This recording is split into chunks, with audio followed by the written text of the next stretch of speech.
제8장 실명 1. 삼경 삼라만상이 깊은 심연 속에 빠진 야심한 밤. 돌연 어둠의 정적을 찍고 거친 소리가 터져나왔다. 두두두 두두두.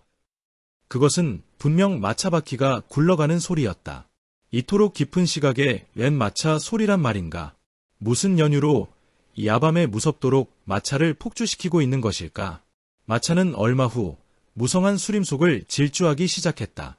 두 마리의 말이 끄는 초라한 마차의 마부석에는 두 명의 중년인이 채찍을 휘두르며 말을 몰고 있었다. 한 명은 바싹 마른 체구에 음침한 눈을 가진 운호이였고 다른 한 명은 얼굴에 칼자국이 나 있는 경장 차림의 중년인이었다. 운호이는 곁에 경장인에게 조심스럽게 입을 열었다. 박노대, 얼마나 더 가야 하는 겁니까? 그는 흉흉한 안광을 번뜩이며 차갑게 내뱉었다. 이제 거의 다 왔다. 이윽고 마차는 어느 깊은 산중에서 멈추었다. 어두컴컴한 밤하늘에는 월광과 성광만이 빛을 발하고 있었다. 경장인과 운호인은 재빨리 마차문을 열었다. 덜컹. 적막한 어둠 속에서 마차문을 여는 소리가 머리끝이 쭈뼛할 만큼 소름 끼치게 울렸다. 그들은 무언의 눈길을 주고받으며 마차에서 무엇인가를 끌어냈다. 흑관. 그것은 검은 오치를 한 관이 아닌가. 희뿌연 월광 아래 드러난 검은 관은 보기만 해도 소름이 오싹 끼칠 정도였다. 더구나 관이 움직이면서 삐거덕거리는 소리를 내자 더욱 으스스했다. 히.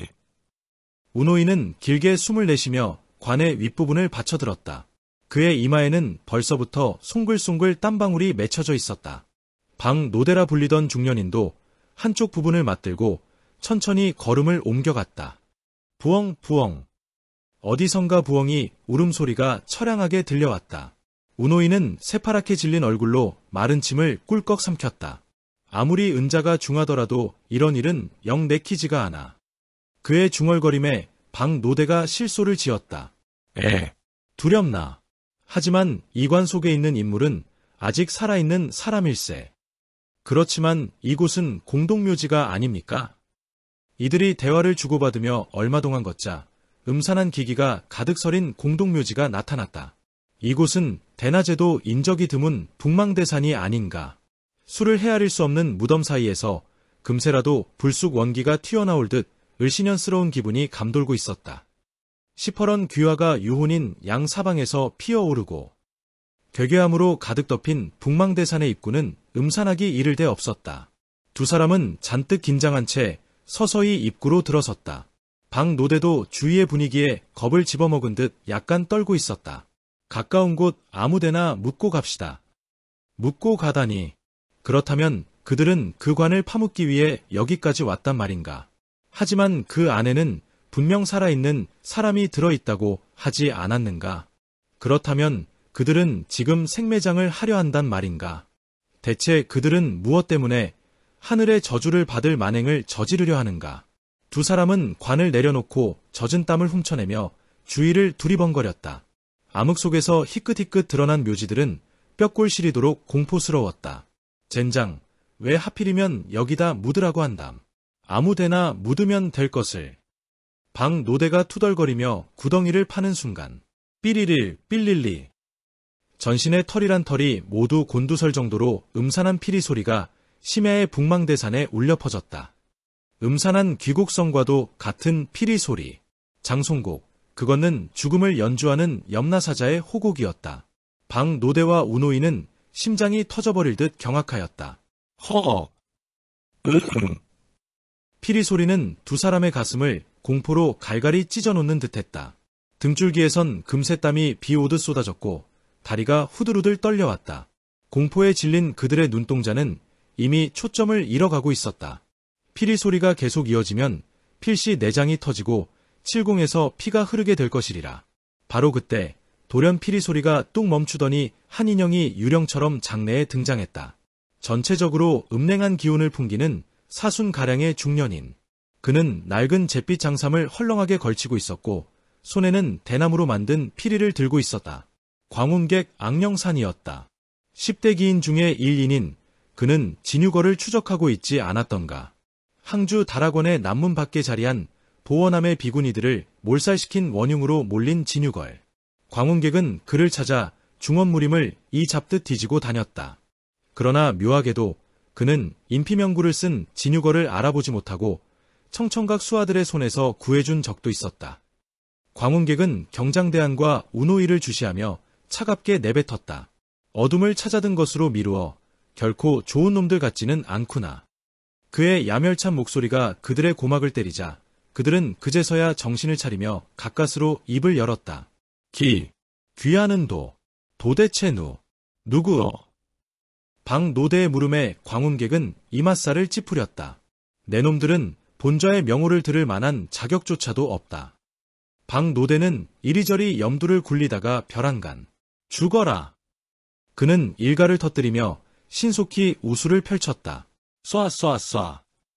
소매 안에 감춰진 암기가 신랄하게 폭사되며 광운객의 전신 요혈로 날아들었다. 내 놈이 믿는 것이 있기에 그리 뻣뻣하게 굴었군. 광운객은 박노대의 암습을 가볍게 받아내며 수중의 피리를 비스듬히 그었다. 일순, 팍. 소름 끼치는 기음이 터지며 한 줄기 비명소리가 북망대산의 원기들을 잠깨우며 멀리 밤하늘로 퍼져나갔다. 박노대는 가슴이 깊게 찢어진 채 피를 분수처럼 뿜어냈다. 이 광경을 목격한 운호인은 두 눈알이 튀어나올 만큼 경악하고 말았다. 그는 일평생 이토록 처절한 죽음은 목격한 적이 없었다. 더욱이 장래는 기기설인 무서운 공동묘지가 아닌가. 그것만으로도 온몸이 떨릴 판인데 박노대가 목전에서 무참하게 죽어나가자 그는 그만 까무라치고 말았다. 담이 아주 적은 녀석이군. 심장이 그대로 굳어졌으니. 운호인은 눈앞의 혈풍에 경악한 나머지 구천지하로 떨어지고 만 것이다. 이래서 사필기정이란 말이 생긴 것인가. 광운객은 사건의 열쇠를 쥐고 있던 운호이와 박노대가 모두 죽어버리자 씁쓸해진 얼굴로 앞에 놓인 흙관으로 다가갔다. 이 관을 열어보면 어느 정도 사건을 짐작할 수 있겠지. 그는 궁금증을 느끼며 관 뚜껑을 열었다. 삐꺼덕. 소름이 오싹기치는 공포스러운 소리가 무덤가의 정적을 깨뜨렸다. 순간 관 안에 죽은 듯이 누워있는 청년의 모습이 드러났다. 그의 입 언저리는 핏물로 얼룩져 있었다. 그는 바로 어둠 속에서 혼혈을 제압당한 진유걸이었다. 피가 아직 마르지 않는 것으로 미루어 그리 오래된 것 같지는 않군. 광운객은 관 속에서 진유걸을 끄집어내다 말고 흠칫 놀라고 말았다. 그의 체온이 아직 따뜻했던 것이다. 아니, 아직 살아있는 사람이 아닌가. 그는 관 속의 인물이 혼혈에 제압돼 있음을 알고는 막혀있던 혈도를 풀어주었다. 진유걸은 정신을 차리며 자신 앞에 광운객이 있음을 알고는 흠칫 놀랐다. 아니, 귀하는. 나를 알고 있소. 진유걸은 순간 그와 대면할 때마다 자신이 각기 다른 인피명구를 쓰고 있었음을 깨달았다. 아닙니다. 한데 여기가. 사방을 두리번거리던 진유걸은 이곳이 공동묘지임을 알고는 내심 소스라치게 놀랐으나 내색하지 않았다. 광운객은 그런 진유걸의 침착함에 내심 감탄을 금치 못했다. 무섭도록 침착한 인물이군. 이런 인물이 무공을 연마한다면 필시 천하제일고수가 될 수 있을 게야. 그는 생각에서 깨어나며 궁금하게 여기던 것을 물었다. 도대체 어찌 된 일인가? 저 자들이 자네를 생맹장하려 했나? 진유걸은 어둠 속의 묘지들과 자신이 빠져나온 검은관, 그리고 죽어있는 두 사람의 시신을 둘러본 뒤 고개를 흔들었다. 글쎄요. 이 자들이 사람을 잘못 본 것 같습니다. 다짜고짜 제 등 뒤에 와서 손을 썼으니까요. 저도 영문을 모르겠습니다. 광운객은 의혹을 느꼈으나 더 이상 캐묻지 않고 화제를 바꾸었다. 자네는 혹 무공을 배울 뜻은 없는가? 뜻이 있다면 항주에 있는 보원함으로 찾아와 주게. 진유걸은 보원함이란 말에 소스라치게 놀랐다. 아니, 보원함이라면 다락원의 전대원주가 여승들을 무자비하게 죽여버린 곳이 아닌가. 한데 어째서 그곳으로 오라고 하는 걸까? 진유걸은 의아함을 느꼈으나 자신은 지금 정체를 숨기고 있는 처지라 물어볼 수가 없었다. 참, 이제 생각하니 저를 구해준 분의 성함도 모르고 있었군요. 존성대명이 어찌 되시는지요? 그런 것은 중요치 않네. 단지 보원함으로 찾아와 주기만 하면 되네. 그럼 이대로 그냥 가시겠다는 말씀이십니까? 광운객은 고개를 끄덕이며 미소를 머금었다. 내게는 친구가 한 명 있는데 여기서 얼마 떨어지지 않은 곳에서 만나기로 했네. 어서 가 봐야겠어. 그는 말을 끝내며 어깨를 한번 움찔하였다. 휙! 일진의 소성과 함께 그의 신형이 진유걸의 시야에서 바람처럼 사라져갔다. 진유걸은 그가 사라진 뒤 운호이와 박노대의 시체를 둘러보며 이를 부드득 갈았다. 철지연, 이 악독한 계집, 결코 그냥 두지 않겠다. 진유걸은 철지연에 대해 너무도 큰 오해를 하고 있었던 것이다. 그는 박노대와 운호이를 자신이 들어가 있던 흙관 속에 집어넣었다. 내가 들어가야 할 곳에 자네들이 들어가다니. 참, 안 됐군. 이게 다 자네들이 주인을 잘못 만난 탓일세. 진유걸은 그들의 시체를 묻어준 후 천천히 북망대산을 내려왔다. 부엉 부엉. 어둠 속에서 부엉이 울음소리만이 처령하게 울려 퍼졌다. 이, 눈, 설. 언제부터인가 내리기 시작한 눈발은 천지를 온통 새하얗게 장식했다. 그 한방눈을 온몸으로 맞으며 걸어가는 초췌한 몰골의 사나이가 있었다. 그는 북망대산을 떠나온 진유걸이었다. 그는 마령신이를 만나기 위해 긴 여행길에 올랐던 것이다. 과연 사백님께서는 아직도 그곳에 계실까? 혹시 그 영단을 완전히 제조하여 떠나버리신 게 아닐까? 진유걸은 불안한 마음을 금치 못하며 더욱 걸음을 빨리 했다. 그는 북망대산을 떠나온 지 꼭 보름 만에 안희성, 안휘성에 도착하였다. 그 동안의 고초는 이루 말할 수 없을 정도였다. 하지만 마령신이를 만나게 되면 무공을 회복할 수 있다는 희망을 가지고 여지껏 버텨왔던 것이다. 그의 시야로 멀리 철목산이 들어왔다. 그는 문득 마령신의 남궁태엽의 손녀 남궁상아를 떠올렸다. 순진무구, 한 야생녀. 진유걸은 그녀로 인해 마령신이와 만났던 당시의 일을 생각하며 미소 지었다. 바로 그때, 서생, 어디 가는 길이오? 같이 갑시다. 목소리에 이어 한 인물이 유령처럼 나타나 진유걸의 앞을 막아섰다. 순간, 헉! 진유걸은 혼비백산하며 뒤로 주춤 물러서고 말았다. 찢어진 눈매에 뾰족 튀어나온 턱이 인상적인 청년. 그는 핏빛의 경장 차림을 하고 있었고 허리에는 짧은 검을 착용하고 있었다. 그 청년은 진유걸의 태도가 의아한 듯 그를 유심히 살펴보았다. 다음 순간 허, 광, 혈, 풍. 이게 어찌된 일인가. 무림의 전대 고수들조차 진유걸의 인피명구를 알아보지 못했는데 한낱 평범해 보이는 청년이 알아채다니. 더구나 그는 인피명구를 쓰고 있는 인물이 광열풍 진유걸이란 사실까지도 명확히 파악하고 있지 않은가. 3. 백표서생 당평하. 그는 안희성 만화장 장주인 천면신홍 전후의 유일한 전인이었다. 원래 암기수법으로 강호의 명성을 떨치고 있는 사천당가의 자손인 그는 오래전 천면신홍의 제자로 만화장에 입문했다. 그리하여 천면신홍으로부터 그의 동문절해인 천용만화수를 전수받기에 이르렀다. 천면신홍은 성심을 다하여 자신의 역용수법을 가르쳤으나 애초부터 웅심을 품고 입문했던 당평학은 항상 엉뚱한 일만 저질렀다. 차츰 시간이 지나자 천면신홍도 당평학을 경계하며 거리를 두기 시작했다. 더구나 당평학은 천면신홍의 손녀인 월화신녀 전여정을 마음에 은근히 품고 있었다. 이러한 때 광열풍 진유걸이 만화장에 나타났고 그로 인해 당평학은 더욱 고립돼 갔다. 천면신홍도 당평학보다 광열풍에게 더 열성적으로 천용만화수를 가르쳤고 월화신녀 역시 광열풍에게 연정을 품는 것이 아닌가.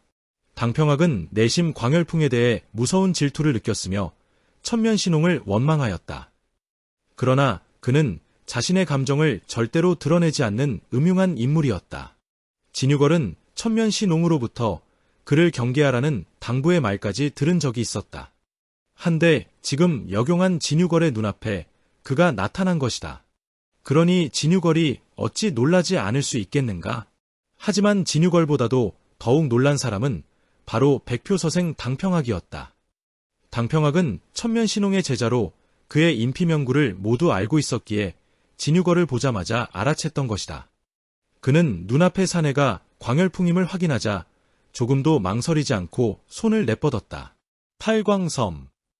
폭갈과 더불어 그의 우수가 빗살처럼 공간을 갈랐다. 단가문의 최고 절악인 섬전 3초 중 마지막 초식을 펼친 것이다. 찰나. 핑핑. 날카로운 파공성과 함께 진유걸은 눈이 화끈거림을 느꼈다. 헉. 무공을 상실한 그는 미처 암기를 피하지 못하고 비명을 내지르며 나동그라지고 말았다.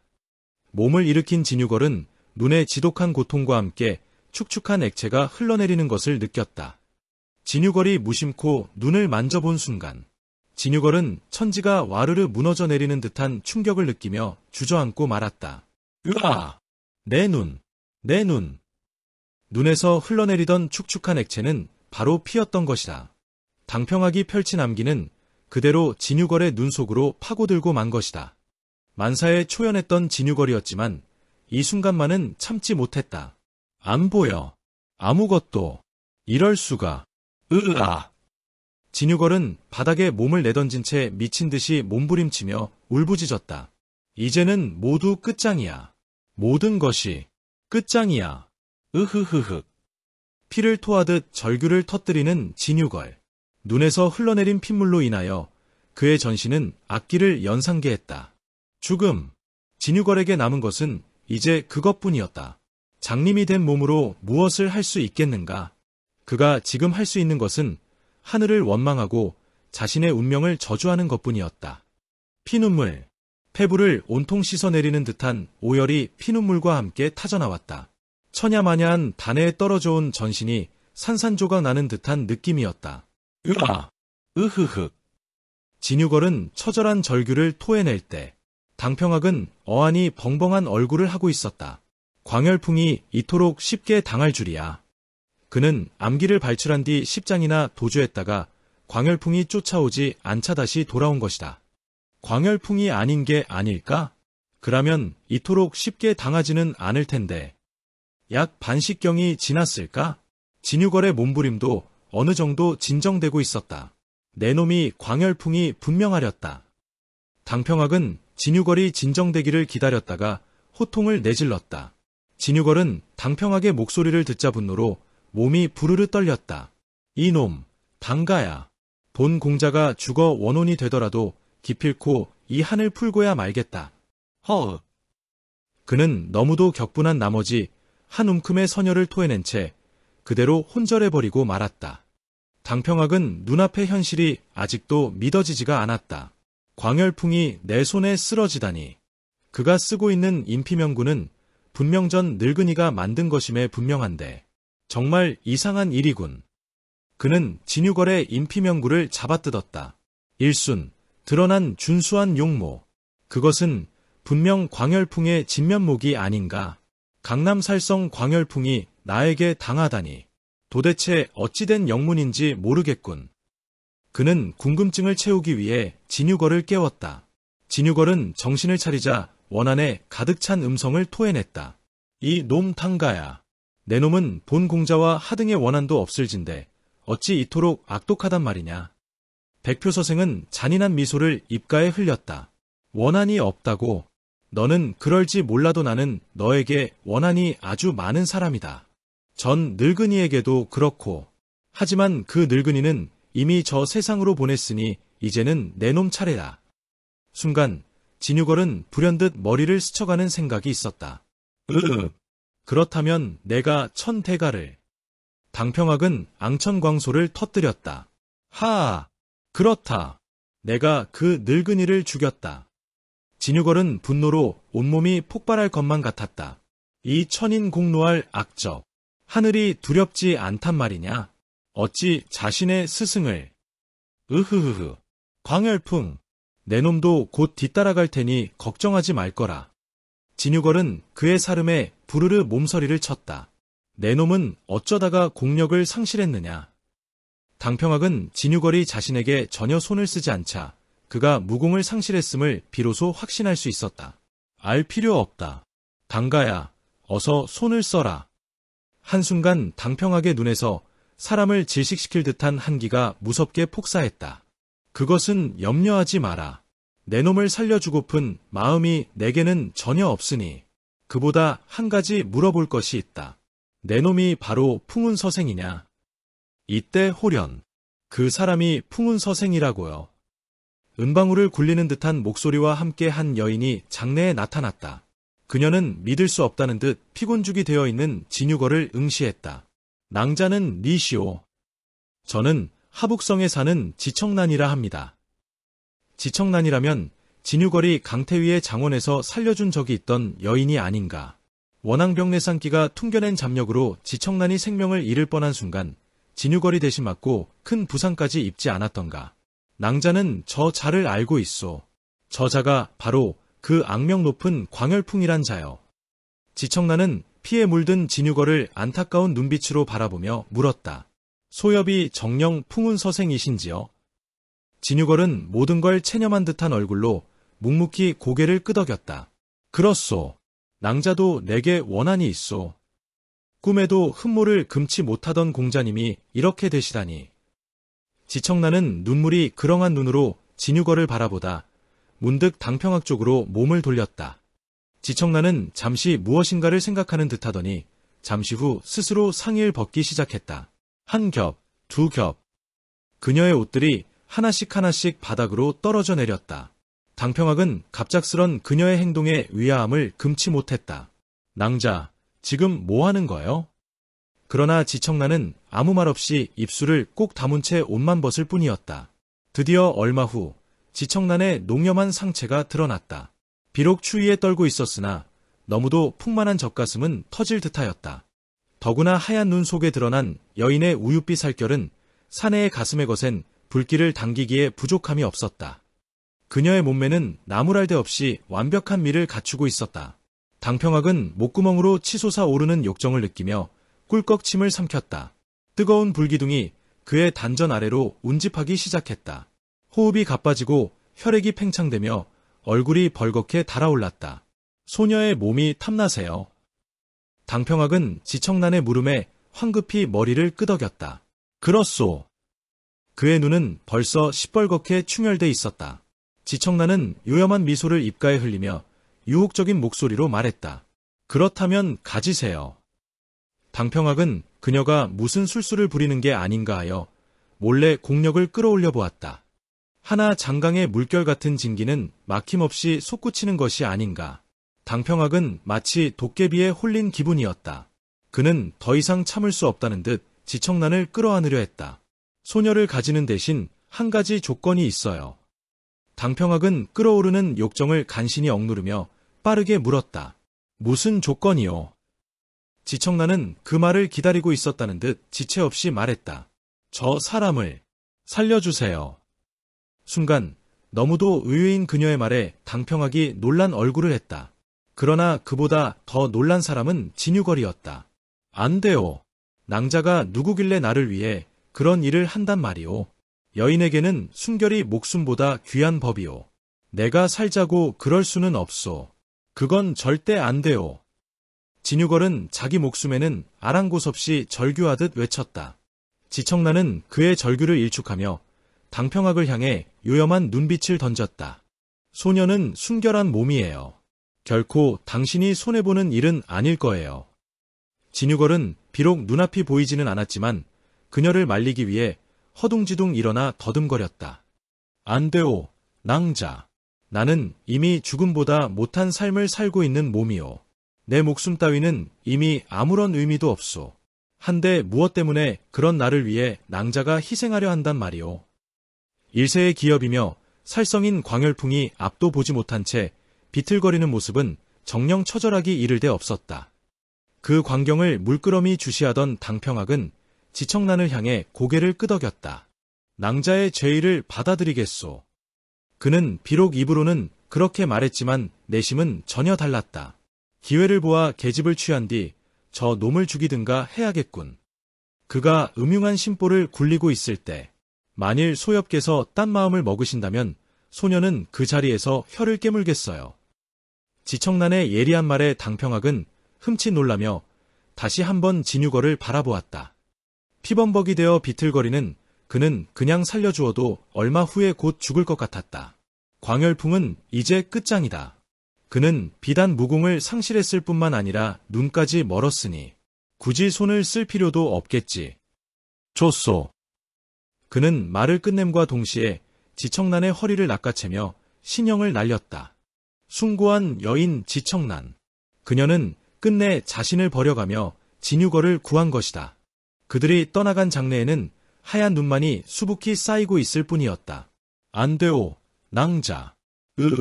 낭자. 안 돼오. 진유걸은 두 사람이 사라진 것도 모른 채 사방을 더듬거리며 산을 헤매고 다녔다. 그의 눈에서 흘러나온 핏물이 눈을 새빨갛게 물들이며 번져갔다. 제구장 밝혀진 음모. 두두두두. 아름다운 은백색으로 물든 대지 위에 소란스런 말발굽 소리가 일었다. 이어 눈보라를 헤치며 나타난 세 필의 준마에는 이나밀려가 타고 있었다. 그들의 용모는 한결같이 수려하여 1000개의 선남선녀들이 하강한 듯하였다. 다만 중앙의 사내가 병이 들었는지 안색이 창백해 보이는 게 흠이라면 흠이었다. 하지만 그의 비범한 이목구비는 그야말로 절세적이었다. 특히 부리부리한 한 쌍의 눈은 신비할 정도로 아름다웠다. 누구라도 그의 눈동자를 보게 되면 감탄하지 않을 수 없을 정도였다. 그의 우측에는 한 소녀가 붉은 상의에 피풍을 두르고 있었다. 18구 세가량돼 보이는 성숙한 여인. 그녀는 정령선녀를 무색해 할 정도의 화사함을 지니고 있었다. 구름처럼 말아올린 머리카락과 조화를 이룬 갸름한 얼굴, 초생달처럼 휘어진 눈썹, 샛별같이 맑은 눈망울, 멋진 선을 이룬 콧날 아래 자리한 붉은 입술, 학처럼 우아한 가녀린 목. 그 어느 곳 하나 나무랄 데 없이 완벽한 미를 소유한 여인.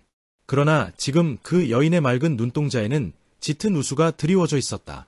그 때문에 그녀의 아름다운 용모는 전체적으로 슬픈 인상을 주었다. 그리고 나머지 한 청년. 그 역시 중앙에서 말을 모는 젊은이처럼 절세미남자였다. 그러나 그보다는 건강한 편이었고 눈빛 또한 달랐다. 흑의 경장을 한 그는 등에 검을 착용하고 있었고 몸이 날렵해 보였다. 만일 중앙에 청년만 없었더라면 그의 인상은 더욱 돋보였으리라. 그들은 갈 길이 급한지 연소말 엉덩이에 채찍을 가했다. 일하라. 눈 위에 발자국을 남기며 쏜살같이 치달리는 세 필의 준마. 이때 돌연 병색이 짙은 젊은이가 탄 흑마가 갑자기 앞발을 치켜들고 울부짖는 게 아닌가. 힝. 마상의 젊은이가 눈살을 찌푸리며 푸념을 늘어놓았다. 이제는 한낱 미물마저 나를 우습게 보는군. 흐후. 냉소 어린 그의 말투에는 이루 형용할 수 없는 고뇌가 담겨 있었다. 달려가던 흑의 경장인과 절색의 여인이 다시 그의 곁으로 되돌아왔다. 무슨 일이에요, 오빠? 웬일인지 이 놈이 말을 듣지 않는구나. 흑의 경장을 한 청년이 의아한 듯 말발굽 쪽으로 시선을 던지다 말고 소스라치게 놀라 소리쳤다. 저기. 그의 경악성에 두 사람도 그쪽으로 고개를 돌렸다. 순간 그들의 입이 동시에 벌어졌다. 아니, 웬 사람이. 거기에는 핏물을 전신에 뒤집어 쓴 사람이 눈 속에 파묻혀 있는 게 아닌가. 그는 이미 죽은 듯 미동조차 하지 않고 있었다. 흑의 경장인이 몸을 날려 눈 속에 쓰러진 혈인 곁으로 내려섰다. 찰나.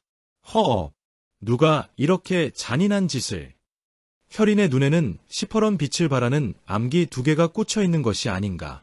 거기서 흘러내린 피가 그의 얼굴과 온몸을 시빌겋게 물들인 것이다. 흑의 청년은 그 사람의 맥박을 짚어봤다. 비록 미약하나마 아직 맥박이 뛰고 있었다. 그는 뒤에서 지켜보고 있는 일라밀려를 돌아보며 말했다. 눈을 상했지만 아직 죽지는 않았습니다. 조부의 거처가 가까이 있으니 어서 데려가야겠습니다. 청년은 피투성이의 인물을 자신의 말에 실었다. 병색이 짙은 청년과 미모의 여인이 혈인을 보며 혀끝을 찼다. 쯧쯧, 강호의 혈풍은 대체 언제나 가라앉을까? 그들은 부지런히 말을 몰기 시작했다. 잠시 후 그들은 철목산의 입구에 당도하였다. 그들은 거기서 말을 버리고 각기 경공을 시전하여 산을 올랐다. 병중의 청년은 여인의 도움을 받았고 혈인은 흑의 청년이 옆구리에 끼운 채 몸을 날렸다. 반시진 가량 산을 올랐을까? 그들 앞으로 한 채의 모옥이 나타났다. 할아버님, 상아야. 흑의 청년의 외침의 일순, 모호 문이 열리며 선풍도골의 노인과 예쁜 소녀가 뛰어나왔다. 오빠! 소녀는 숨이 넘어갈 듯 달려오다 말고 그에게 안겨있는 피투성이의 인물을 발견하고는 흠칫 놀라며 걸음을 멈추었다. 노인이 다가오자 흑의 청년이 무릎을 꿇으며 절을 했다. 불초 남궁인이 조부님을 뵙습니다. 옥수준재 남궁인. 그가 조부라고 부를 사람은 단 하나, 마영신의 남궁태여뿐일 것이다. 그렇다. 이곳은 진유걸이 그토록 오고자 했던 마령신이의 모옥이었던 것이다. 그렇다면 흑의 청년의 안내를 받고 온 남매는 누구인가? 남궁인은 남궁태엽에게 병색이 짙은 청년과 그 옆에 여인을 소개했다. 이분은 무림의 명성이 쟁쟁한 탈혼사자 독고희라 합니다. 탈혼사자 독고희. 신비한 눈빛의 병을 앓고 있는 이 인물이 바로 진유걸을 배신한 탈혼사자 독고희란 말인가. 진유걸이 온 천하를 찾아 헤매던 인물. 독고희, 바로 그 비열한 흉인이 등장한 것이다. 찰나 마령신의 남궁태엽이 분노가 이글대는 눈빛을 하며 독고희를 노려보았다. 이놈, 내가 정령 탈혼사자란 말이냐. 그의 목청이 어찌나 컸던지 철목산이 쩌렁쩌렁 울렸다. 탈혼사자 독고희는 영문을 모른 채 깜짝 놀라며 위아한 얼굴로 그를 바라보았다. 옥수준재 남궁이는 갑자기 마령신이가 분기탱천하여 고함을 지르자 어쩔 줄 몰라 했다. 아니, 할아버지, 왜 그러시는지요? 그러나 마령신이는 여전히 살기를 뿜어내며 추상 같은 호통을 내질렀다. 이번에는 무엇을 탐내고 누구를 모살하러 왔느냐? 독고희는 그가 무섭게 화를 내자 얼굴을 찌푸리며 물었다. 노 선배님께서는 무엇 때문에 이토록 노하시는 건지요? 마령신이는 더욱 어이가 없다는 듯 외쳤다. 이놈, 너는 무왕동부에서 간악한 암수로 친구를 해하지 않았느냐? 독고희는 마령신이가 무왕동부를 알고 있자 소스라치게 놀랐다. 아니, 내가 무왕동부에서 친구를 해하다니. 그게 무슨 말이신지요? 독고희의 머릿속으로 불길한 생각이 스치고 지나갔다. 마령신이는 그가 뻔한 사실을 숨기려 하자 더욱 화가 솟구쳤다. 내 놈이 진유걸에게 암습을 가해 절의 밑으로 떨어뜨려 놓고는 지금 발뺌을 하려는 게냐. 순간, 아니, 유걸이가 절에서 떨어지다니. 그게 무슨 소립니까? 탈혼사자 독고희는 까무러칠 듯이 경악하며 신형을 휘청거렸다. 몹시 충격을 받은 듯한 모습이었다. 어찌된 일인가? 지금의 그의 행동으로 미루어 보아 전혀 그때의 사건을 모르는 듯하지 않는가? 마령신의 남궁태엽도 비로소 뭔가 이상하다는 느낌이 들었다. 아니, 이게 도대체 어떻게 된 노릇이지? 유걸이는 분명 독고희에게 당했다고 하지 않았던가? 그는 독고희를 붙잡고 울고 있는 여인을 바라보며 물었다. 낭자가 수연 군주요. 아니에요. 소녀는 독고희의 누이 동생 도하마검 독고영이에요. 그녀는 마령신이를 원망 어린 눈길로 보며 울먹였다. 오빠는 흐흐, 그 진 대엽을 만나기 위해 온갖 고난을 물리치셨는데 흐흐흐. 남궁태엽은 어찌된 영문인지 도무지 짐작할 수가 없었다. 그가 어리둥절한 얼굴로 그들 남매를 바라보자 옥수준재 남궁인이 조심스럽게 입을 열었다. 독고대엽은 그동안 다락원에 감금되어 있었습니다. 사부님께서 그를 구해 내 이리로 데려가라 말씀하셨습니다. 마령신이는 그 말을 듣자 잠시 생각에 잠겼다. 너희 사부께서 이리로 보내셨다면 필시 무슨 곡절이 있겠구나. 한데 이 사람은 누구냐? 그는 그제서야 남궁인의 품속에 안긴 피투성이의 인물을 가리키며 물었다. 오는 길에 눈 속에 쓰러져 있었습니다. 생명이 경각에 달한 듯하니 좀 봐주십시오. 그런데 유걸이는 어떻게 해서 무공을 잃었을까요? 노부도 거기에 대한 해약은 없네. 그 말이 떨어지는 순간 중인들의 얼굴에 절망의 그림자가 드리워졌다. 살개를 지닌 광열풍 진유걸. 그를 정녕 포기해야만 한단 말인가? 우선 가장 큰 문제는 폐쇄된 무궁보다 진 공자님의 눈이에요. 그 분의 시력은 회복될 수 있나요? 독고영의 물음에 마령신이가 고개를 설레설레 내저었다. 유거리는 사천당가의 독보적 암기 금절침에 의해 완전히 두 눈을 잃었소. 회복은 불가능하오. 순간 독고이가 눈빛을 빛내며 다급하게 물었다. 노 선배님, 제 생명은 이제 얼마 남았습니까? 조금도 속이지 마시고 말씀해 주십시오. 진유걸에 관한 얘기 도중 갑자기 그가 이런 말을 꺼내자 모두 어리둥절해했다. 안타까운 일이네만 기염마녀가 시전한 방중술은 천여 년 전에 발견된 음양회천경에 있는 수법일세. 이것의 가공스러운 점은 말로 다 표현할 수 없을 정도이네. 자네가 기염마녀에게 모든 진원을 흡취당한 지가 50여일이 지났다고 했으니 이제 남은 것은 불과 10일 정도뿐일세. 그러자 독고영은 전신의 경련을 일으키며 독고이를 쳐다보았다. 으흐흐, 오빠. 그러나 독고이는 이미 생을 단념한 듯 초연한 자세였다. 얼마 만인가. 그 얼마 만에 만난 혈육이던가. 독고이 때문에 사문까지 떨쳐버리고 그의 뒤를 따라왔던 도하마검 독고영이 아닌가. 그녀는 눈물을 흘리며 마령신이를 응시했다. 정녕 오빠를 구할 방도는 없는 것인가요? 마령신이는 한숨을 길게 토해내며 고개를 내저었다. 매듭은 묶은 자만이 풀 수 있다고 했소. 이것은 귀염마녀만이 해독할 수. 그가 말을 끝내기도 전 벼랑간 독고이가 광소를 터뜨렸다. 수아! 중원천하를 뒤흔들던 이살이 이 무슨 기구한 운명이란 말이냐. 한 명은 사경을 헤매고 다른 한 명은 시한부 인생이라니. 그의 목소리에는 처절한 심정이 그대로 드러나 있었다. 독고이는 무언가를 결심한 듯 뜨거운 눈물을 흘리며 마령신이를 바라보았다. 제 눈. 천여정랑이란 호칭을 받을 수 있었던 제 눈을 유거리에게 주십시오. 찰나 중인들은 그의 이 뜻밖의 선언에 모두 기절초풍할 듯 놀라고 말았다.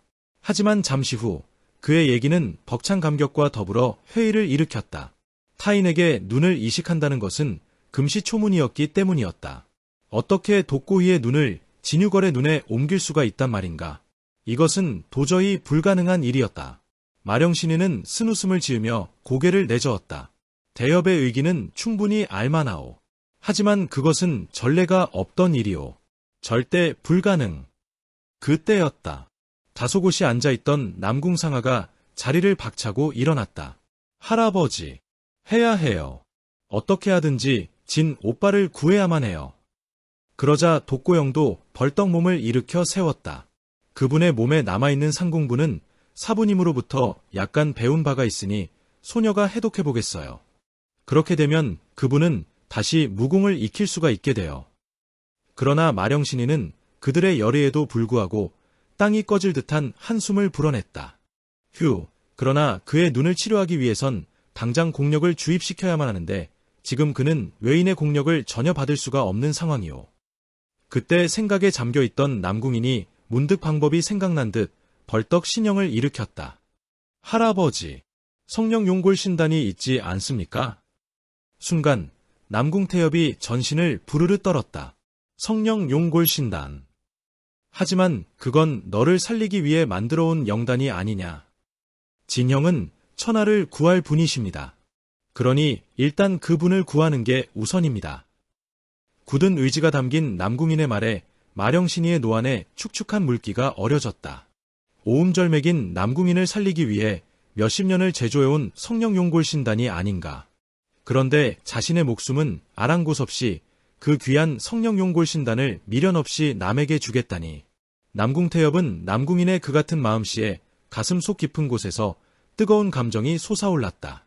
그는 자신을 주시하고 있는 내 젊은이를 하나하나 둘러보았다. 이남이녀. 지금 그들의 가슴에 담고 있는 것, 그것은 자신의 생명도 아끼지 않겠다는 희생이었다. 그들은 무엇 때문에 자신을 바칠 결심을 하였는가? 우정 때문에, 아니면 분홍빛 연정 때문에, 그것도 아니면 피 끓는 의기 때문인가? 남궁태엽은 자리를 박차고 일어서며 단호하게 외쳤다. 좋다. 해보자. 운명은 하늘에 맡기고 그를 살려내도록 하자. 찰나지간 장내에 있던 젊은이들의 얼굴에는 저마다 묽기 어린 미소가 흘렀다. 마령신이는 앞으로의 일들을 의논하였다. 그들은 진유거를 격동시키지 않기 위해 당분간 모든 일을 비밀리에 진행하기로 결정하였다. 마령신이는 첫 번째로 이를 행할 독고영을 바라보았다. 낭자는 결심이 되어 있소. 네, 하지만 너무 떨려요. 그녀는 눈물을 흘리며 독고이의 손을 꽉 움켜잡았다. 독고이는 그녀를 안심시키려는 듯 등을 토닥거려 주었다. 유거리는 멋진 친구다. 결코 은혜를 모르는 배은망덕한 놈이 아냐. 이후 그는 나를 대신하여 너를 행복하게 해줄 거야. 흐흐, 오빠. 독고영은 독고이의 품에 얼굴을 묻고 흐느꼈다.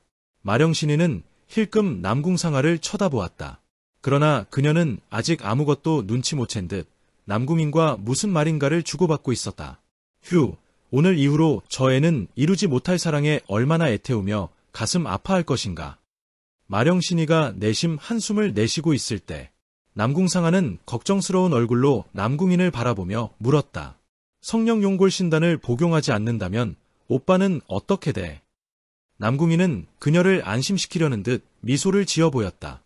글쎄, 하지만 그는 무림을 위해 꼭 살아야 할 사람이니까. 하지만 오빠는... 남궁상아는 끝내 눈물을 흘리고 말았다. 울기는... 나는 괜찮아. 예로부터 사람이란 보다 큰 것을 위해 자신을 희생할 줄 알아야 한다고 했어. 남궁상아는 그의 말을 잘 이해할 수는 없었지만 다만 성령용골신단을 남궁인이 복용할 수 없다는 사실이 가슴 아팠다. 그러나 누구보다 더 가슴 아픈 사람은 마령신의 남궁태엽이었다. 손자의 병을 치유키 위하여 얼마나 모진 고생을 해왔던가.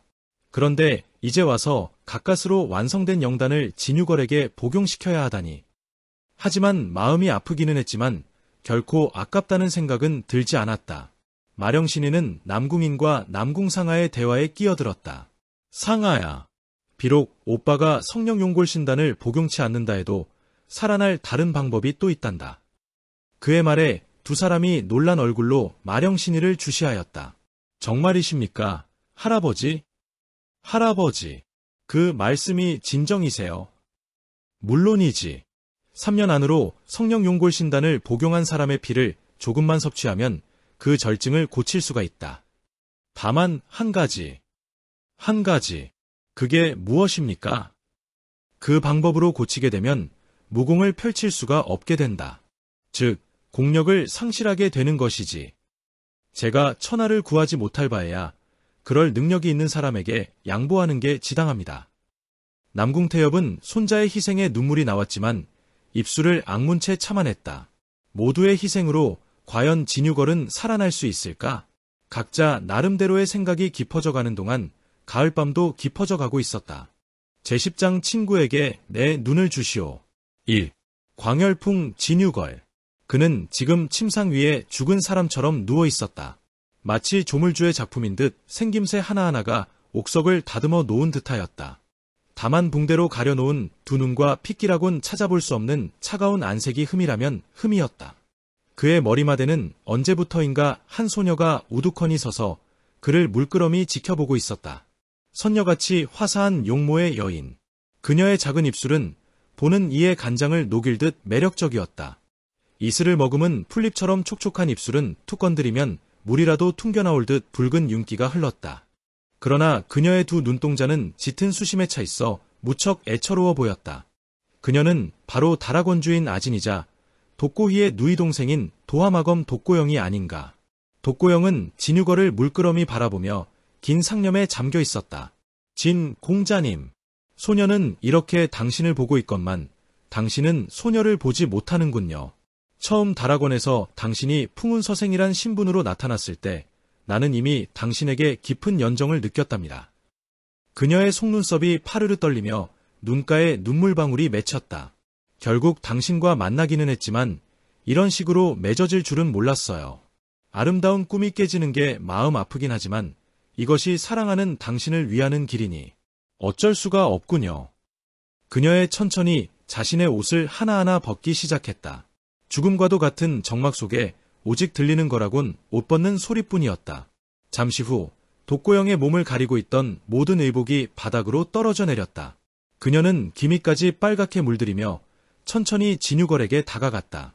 아무리 모질게 마음을 먹은 그녀였지만 부끄러운 감정이 없을 리가 없었다.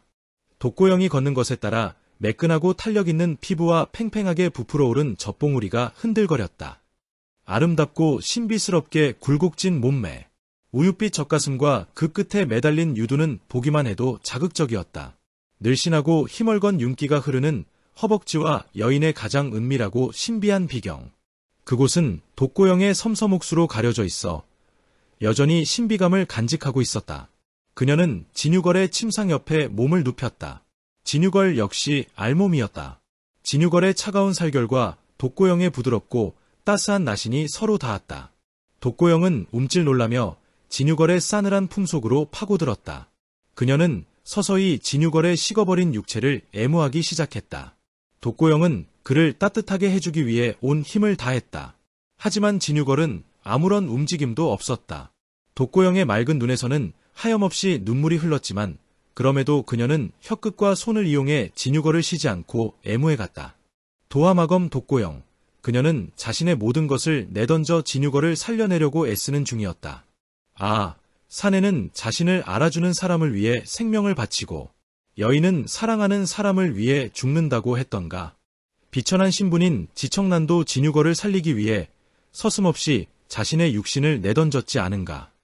독고영은 애무를 하는 동안 거친 숨결을 토해내며 용광로같이 뜨거운 연락의 늪속으로 깊이 빠져들어갔다. 지금 그녀가 시술하고 있는 것은 바로 음양회천경 중의 일부였다. 이것은 유아동여궁의 궁주인 기염마녀가 독고희에게 전개했던 체양보험과는 거의 상반된 수법이었다. 다시 말해 사내의 체음보양에 가까운 것이었다. 순결한 여인의 순음지기로 사내의 체내에 잠재돼 있는 상궁분의 독성을 완전히 제거하는 비술. 독고영은 이 비전절궁을 시전하는 것이었다.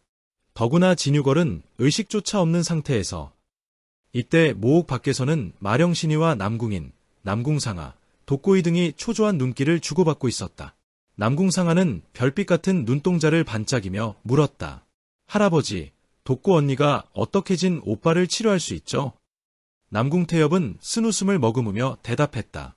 독고 낭자 나름대로의 비법이 있단다. 남궁상아가 머리를 갸우뚱거릴 때 삐걱 모문이 열리며 백지장처럼 창백한 독고영이 모습을 드러냈다. 독고 낭자 영아.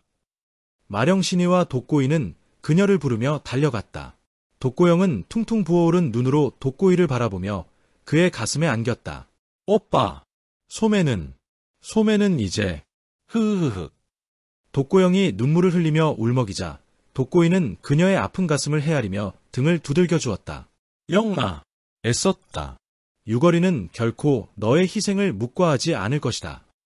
모옥 안으로 들어간 남궁태엽은 진유걸을 진맥해 보더니 몹시 기뻐했다. 과연 음양회천경에 수록된 비술은 광대하기 이를 데 없구나. 그때 남궁인과 남궁상아도 모옥 안으로 들어왔다. 남궁상아는 천진한 얼굴로 물었다. 할아버지, 독고 언니가 왜 저렇게 울죠? 독고 낭자는 유거리를 살리기 위해 자신의 가장 소중한 것을 바쳤기 때문이란다. 남궁상아는 그래도 이해가 가지 않는다는 듯 고개를 갸우뚱거렸다. 여인에게 가장 중요한 것은 정절이라 하지 않았어요. 남궁인이 대신 나서서 대답해 주었다. 독고 낭자는 진 소엽을 위해 순결을 바친 것이다. 다시 말해 부부지간이 됐다고 할 수 있지. 순간 남궁상아는 믿을 수 없다는 듯 멍한 얼굴로 있더니 잠시 후 눈물을 뚝뚝 흘리기 시작했다. 안 돼요. 진 오빠는 안 돼. 그녀는 애처롭게 울부짖으며 남궁태엽의 팔에 매달렸다. 할아버지. 소녀도 진 오빠에게 순결을 주겠어요. 저는 독고 언니처럼 울지도 않겠어요. 남궁태엽은 무슨 말로 그녀를 달래야 할지 난감하였다. 그제서야 남궁인도 진유걸을 향한 그녀의 마음이 예사롭지 않다는 사실을 깨달았다. 상아야, 그런 것은 인력으로 어찌할 수 있는 일이 아니란다. 그러나 남궁상아는 막무가내로 흐느꼈다. 몰라요. 소매도 진 오빠를 위해 뭔가를 희생하고 싶어요. 이때 돌연 모옥 밖에서 독고희의 다급한 외침 소리가 들려왔다.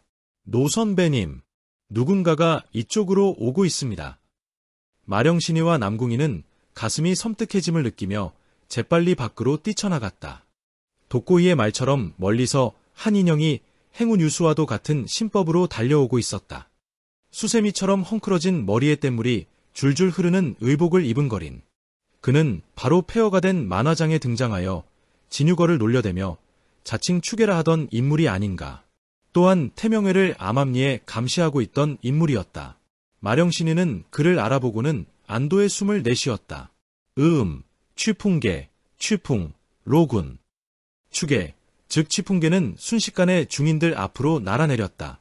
그의 얼굴은 땀에 흠뻑 젖어 있었고 장난기 어린 모습도 씻은 듯이 사라져 있었다. 마령신이는 순간적으로 긴박한 사건이 발생했음을 깨달았다. 무슨 일인가? 마령신이의 황급한 물음에 취풍계는 호흡을 가다듬기도 전에 대답했다. 태명회와 유아동 여궁에서 고수들을 파견했습니다. 마령신이는 가슴이 철렁하며 순식간에 얼굴이 굳어졌다. 그들이 무슨 이유로?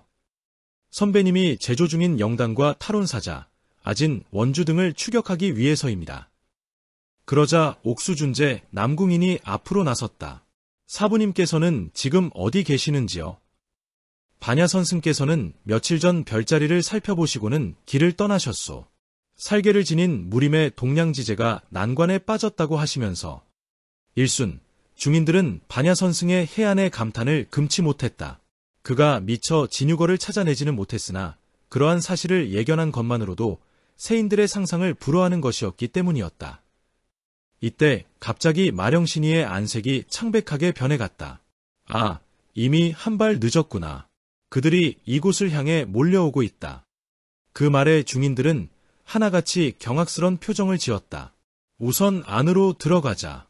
방도를 의논해야겠으니. 남궁태엽의 말에 그들은 모두 모옥 안으로 들어갔다.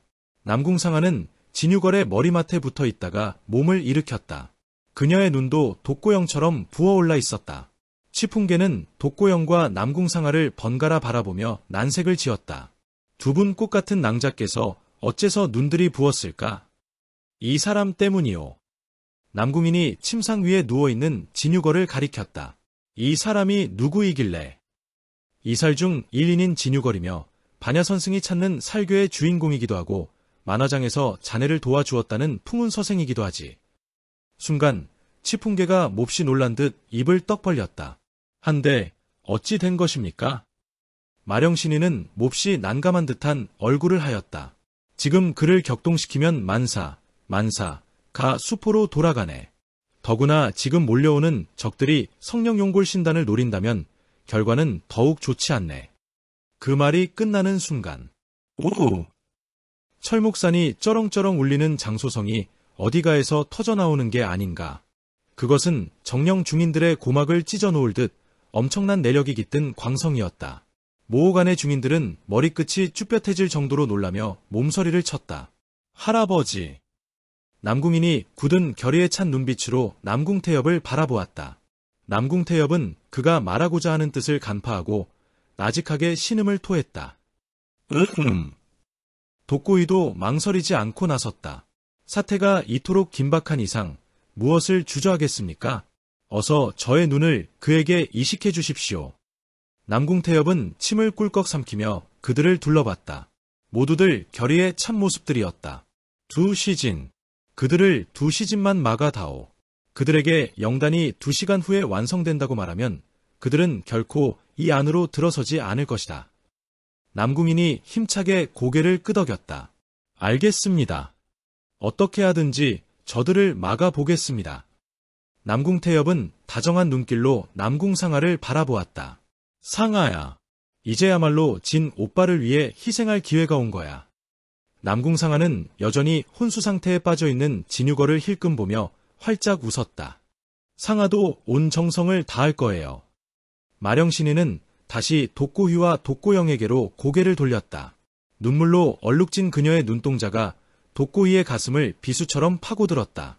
영아, 이후 유거리를 만나거든 이 오빠를 대하듯 사랑해 주거라. 나의 피가, 나의 눈동자가 그의 몸속에 영원히 안식하게 될 테니. 오빠, 흐흐흐. 그녀는 슬픔을 참지 못하고 오열을 터뜨렸다. 여인의 몸으로서 어찌 오빠의 죽음을 초연히 받아들일 수 있겠는가? 남궁인도 일렁이는 감정을 억누르며 독고이를 바라보았다. 독고 형. 소재는 평생 독고 형 같은 직위를 얻지 못할 것입니다. 독고 형 같은 분을 친구로 둔 진영은 정녕 복받은 것이오야. 그러자 독고이가 고개를 내저었다. 그것은 남궁 형이 모르는 소리여. 유거리는 나보다 몇 배나 더 우위가 깊은 놈이오. 그와 내가 입장이 바뀌었다면 그는 필시 나보다 더 큰 희생을 치렀을 것이오. 그 말에 중인들은 저마다 감탄을 터뜨렸다. 정녕 탈혼사자와 광열풍은 막역지우로구나. 이때 호련모옥 밖으로부터 미미한 파궁성이 연속적으로 들려왔다. 휙. 마령신이는 즉시 독고이를 데리고 침상가로 다가갔다. 최선을 다하여 2시즌만 버텨보거라. 그는 짧게 말하고는 한쪽 벽면에 지풍을 퉁겼다. 순간 그르르릉 기이한 음향이 발출되며 침상 주변이 지하로 서서히 내려가기 시작했다. 독고이는 이 정밀한 기관 배치에 감탄을 금할 수가 없었다. 오, 이제 보니 이런 장치가 되어 있었군. 그가 감탄하는 순간 주위의 광경이 확연히 변하고 말았다. 모옥 내부는 간데 없이 사라지고 코를 찌르는 약 냄새만이 진동했다. 약간 어두침침한 석실 천장에는 주먹만한 야명주가 2개씩이나 박혀져 있었고 바닥에는 여러 가지 동물들이 우리 속에 갇혀 있었다. 일견하기에도 실험용으로 쓰는 것들 같았다. 독고이는 고소를 머금으며 처량한 목소리로 중얼거렸다. 이곳이 탈혼사자가 잠들 안식처인가? 그의 음성에는 이미 생사를 초월한 의지가 엿보였다. 그러나 생을 포기하는 슬픔도 아련하게 잠재돼 있었다. 마령신이는 안타까운 마음으로 그를 바라보았다. 자네야말로 장부 중에 대장부일세. 노부는 자네의 우정에 정말 감탄했네. 독고이는 진유걸의 옆에 마련된 침상 위로 몸을 눕혔다. 유걸이가 깨어나거든 전해주십시오. 그의 마음 속에도 눈 속에도 그리고 영혼 속에도 내가 있노라고. 마령신이는 붉어지는 눈동자를 껌벅이며 대답했다. 알겠네. 꼭 전해주겠네. 독고이는 천장을 망연히 주시하며 다시 말을 이었다.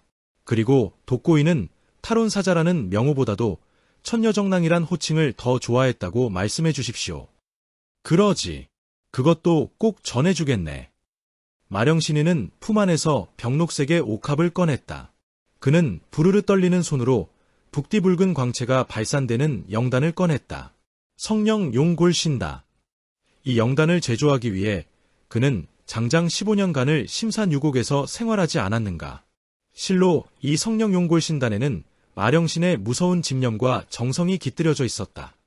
하지만 마령신이는 그것이 추호도 아깝지 않다는 듯 진유걸의 입안으로 밀어넣었다. 어린애 주먹만큼이나 커다란 영단은 삽시간에 그의 입안에서 녹아내리기 시작했다. 마령신이는 영단을 먹인 후 다시 독고이에게로 돌아섰다. 독고이는 눈을 지그시 내리감은 채 마령신이의 행동만을 기다리고 있었다. 마령신이의 손에는 길고 짧은 금침들이 수십 개 들려 있었다. 그것은 강북살성으로 명성을 휘날리던 탈혼사자 독고이의 생명을 노리며 번뜩였다. 그 금침들이 독고이의 전신으로 박혀지는 시각, 그는 영원히 이 세상에서 종말을 맞게 될 것이다. 마령신이는 긴장한 탓인지 금침을 잡은 손이 부르르 떨렸다. 그에 따라 독고이의 가슴도 심한 기복을 일으켰다. 한편 취풍계를 비롯한 옥수준재 남궁인과 남궁상아, 독고영 등은 모두 쏜살같이 모옥 밖으로 튀어나갔다. 그들이 내려선 곳에는 모두 7명의 인물들이 유령처럼 서 있었다. 그중 3명은 여인이었고 나머지는 흉폭한 인상의 늙은이들이었다. 특히 눈에 띄는 늙은이는 키가 장대 마냥 크고 몸은 비루먹은 개처럼 바싹 마른 인물들이었다. 그는 눈두덩이가 움푹 들어가 마치 해골을 연상케 했다. 게다가 안면이 길쭉하게 늘어진 것이 영락없는 말상이었다. 치풍계는 그를 발견하자 내심 소스라치게 놀랐다. 저 자는 바로 금마혼천신이 아닌가. 태명회의 풍성당 당주가 직접 찾아오다니. 금마혼천신의 옆에는 키가 작달막하고 배가 툭 튀어나온 염소수염의 노인이 서 있었다. 그는 눈이 사납게 찢겨져 있어 첫눈에 보기에도 흉측한 몰골이었다. 그러나 그의 허리에는 그의 키만큼이나 큰 장검이 하나 걸려 있었다. 그 장검은 어찌나 긴지 그 끝이 땅에 끌릴 지경이었다. 남궁이는 그를 보자 문득 한 인물이 떠올랐다. 소두철검 고구. 20여 년 전 10대 기인들로 인해 행방을 감춘 그가 오늘날 태명회의 죽으로 등장하다니. 하지만 그들의 놀라움은 맨 끝에 있는 두 노인에게 가서는 절정을 이루었다. 얼굴을 분별할 수 없으리만치 똑같이 생긴 쌍둥이 노인. 풍성한 마의 차림의 그들은 극히 평범해 보였다. 외모로도 전혀 날카로움이 드러나 있지 않은 그들은 마치 상인과도 같은 모습이었다. 금은 쌍절. 이들은 30년 전 무림에 등장하여 일대 파란을 일으킨 인물들이다. 그들은 악이란 악은 모두 저질렀던 흉마들로서 끝내는 무림인들의 공분을 사게 돼 변방으로 쫓겨났었다.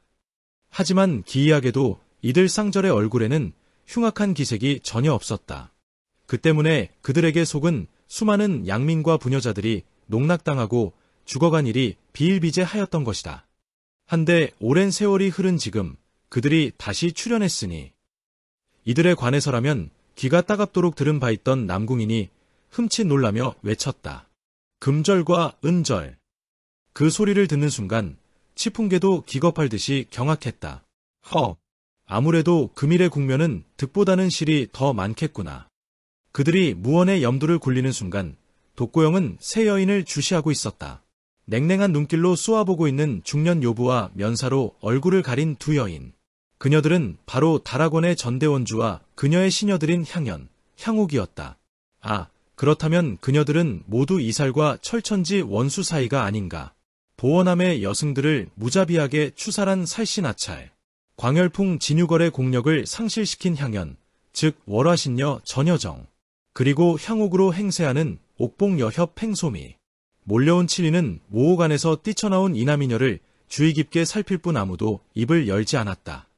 치풍계가 침묵을 깨며 잠옷 호기롭게 입을 열었다. 여러 노선배님들께서 어쩐 일로 이런 첩첩산중까지 왕림하셨소이까? 그 말이 떨어지기 무섭게 금마혼 천신이 고함을 내질렀다. 듣기 싫다. 어서 들어가서 남궁 늙은이에게 나오라고 일러라. 순순히 그가 나올 때까지 기다리고 있으려니까 도저히 안 되겠다. 그의 얼음장같이 차가운 음성에 추풍계 일행은 등골이 오싹해졌다. 남궁상하는 상대의 무서운 호통에도 불구하고 천진난만하게 생글생글 웃으며 말했다. 할아버지께서는 참으로 성미가 급하시군요. 그녀의 말 속에는 그 어떤 가식이나 악의도 없었고 빈정거림도 없었다. 금마혼 천신은 어리둥절한 얼굴을 하며 남궁상하를 바라보았다. 너는 누구냐? 남궁상하예요. 마령신의 남궁 늙은이와는 어떤 관계냐? 손조간이에요. 남궁상하는 세상과 담을 쌓고 살았기에 어법에 맞지 않는 말을 곧잘 하곤 했다. 그 말에 금마혼 천신은 눈을 동그랗게 뜨며 위아한 얼굴을 했다. 손조간이라니. 그러자 남궁상하는 까르르 웃어댔다. 에이, 조손간이란 말이에요. 할아버지와 손녀. 그걸 거꾸로 말한 것뿐인데. 금마혼 천신은 기이하게도 화가 나기는커녕 그녀가 귀엽다는 생각이 들었다. 애야, 너는 지금 몇 살이냐? 박년십. 남궁상하는 생긋 웃으며 나이를 밝히려다 말고 입을 다물었다. 애야, 두려워하지 말고 얘기해보거라. 그러자 남궁상하가 고개를 좌우로 흔들며 여자의 나이는 함부로 가르쳐주는 것이 아니라고 했어요. 더욱이 낯 모르는 남자에게는. 그러자 금마혼 천신은 앙천광소를 터뜨렸다. 허허허. 하지만 웃고 있는 사람은 그뿐이었다. 살신아찰은 오히려 그런 금마혼 천신에게 질책의 눈길을 던지고 있었다.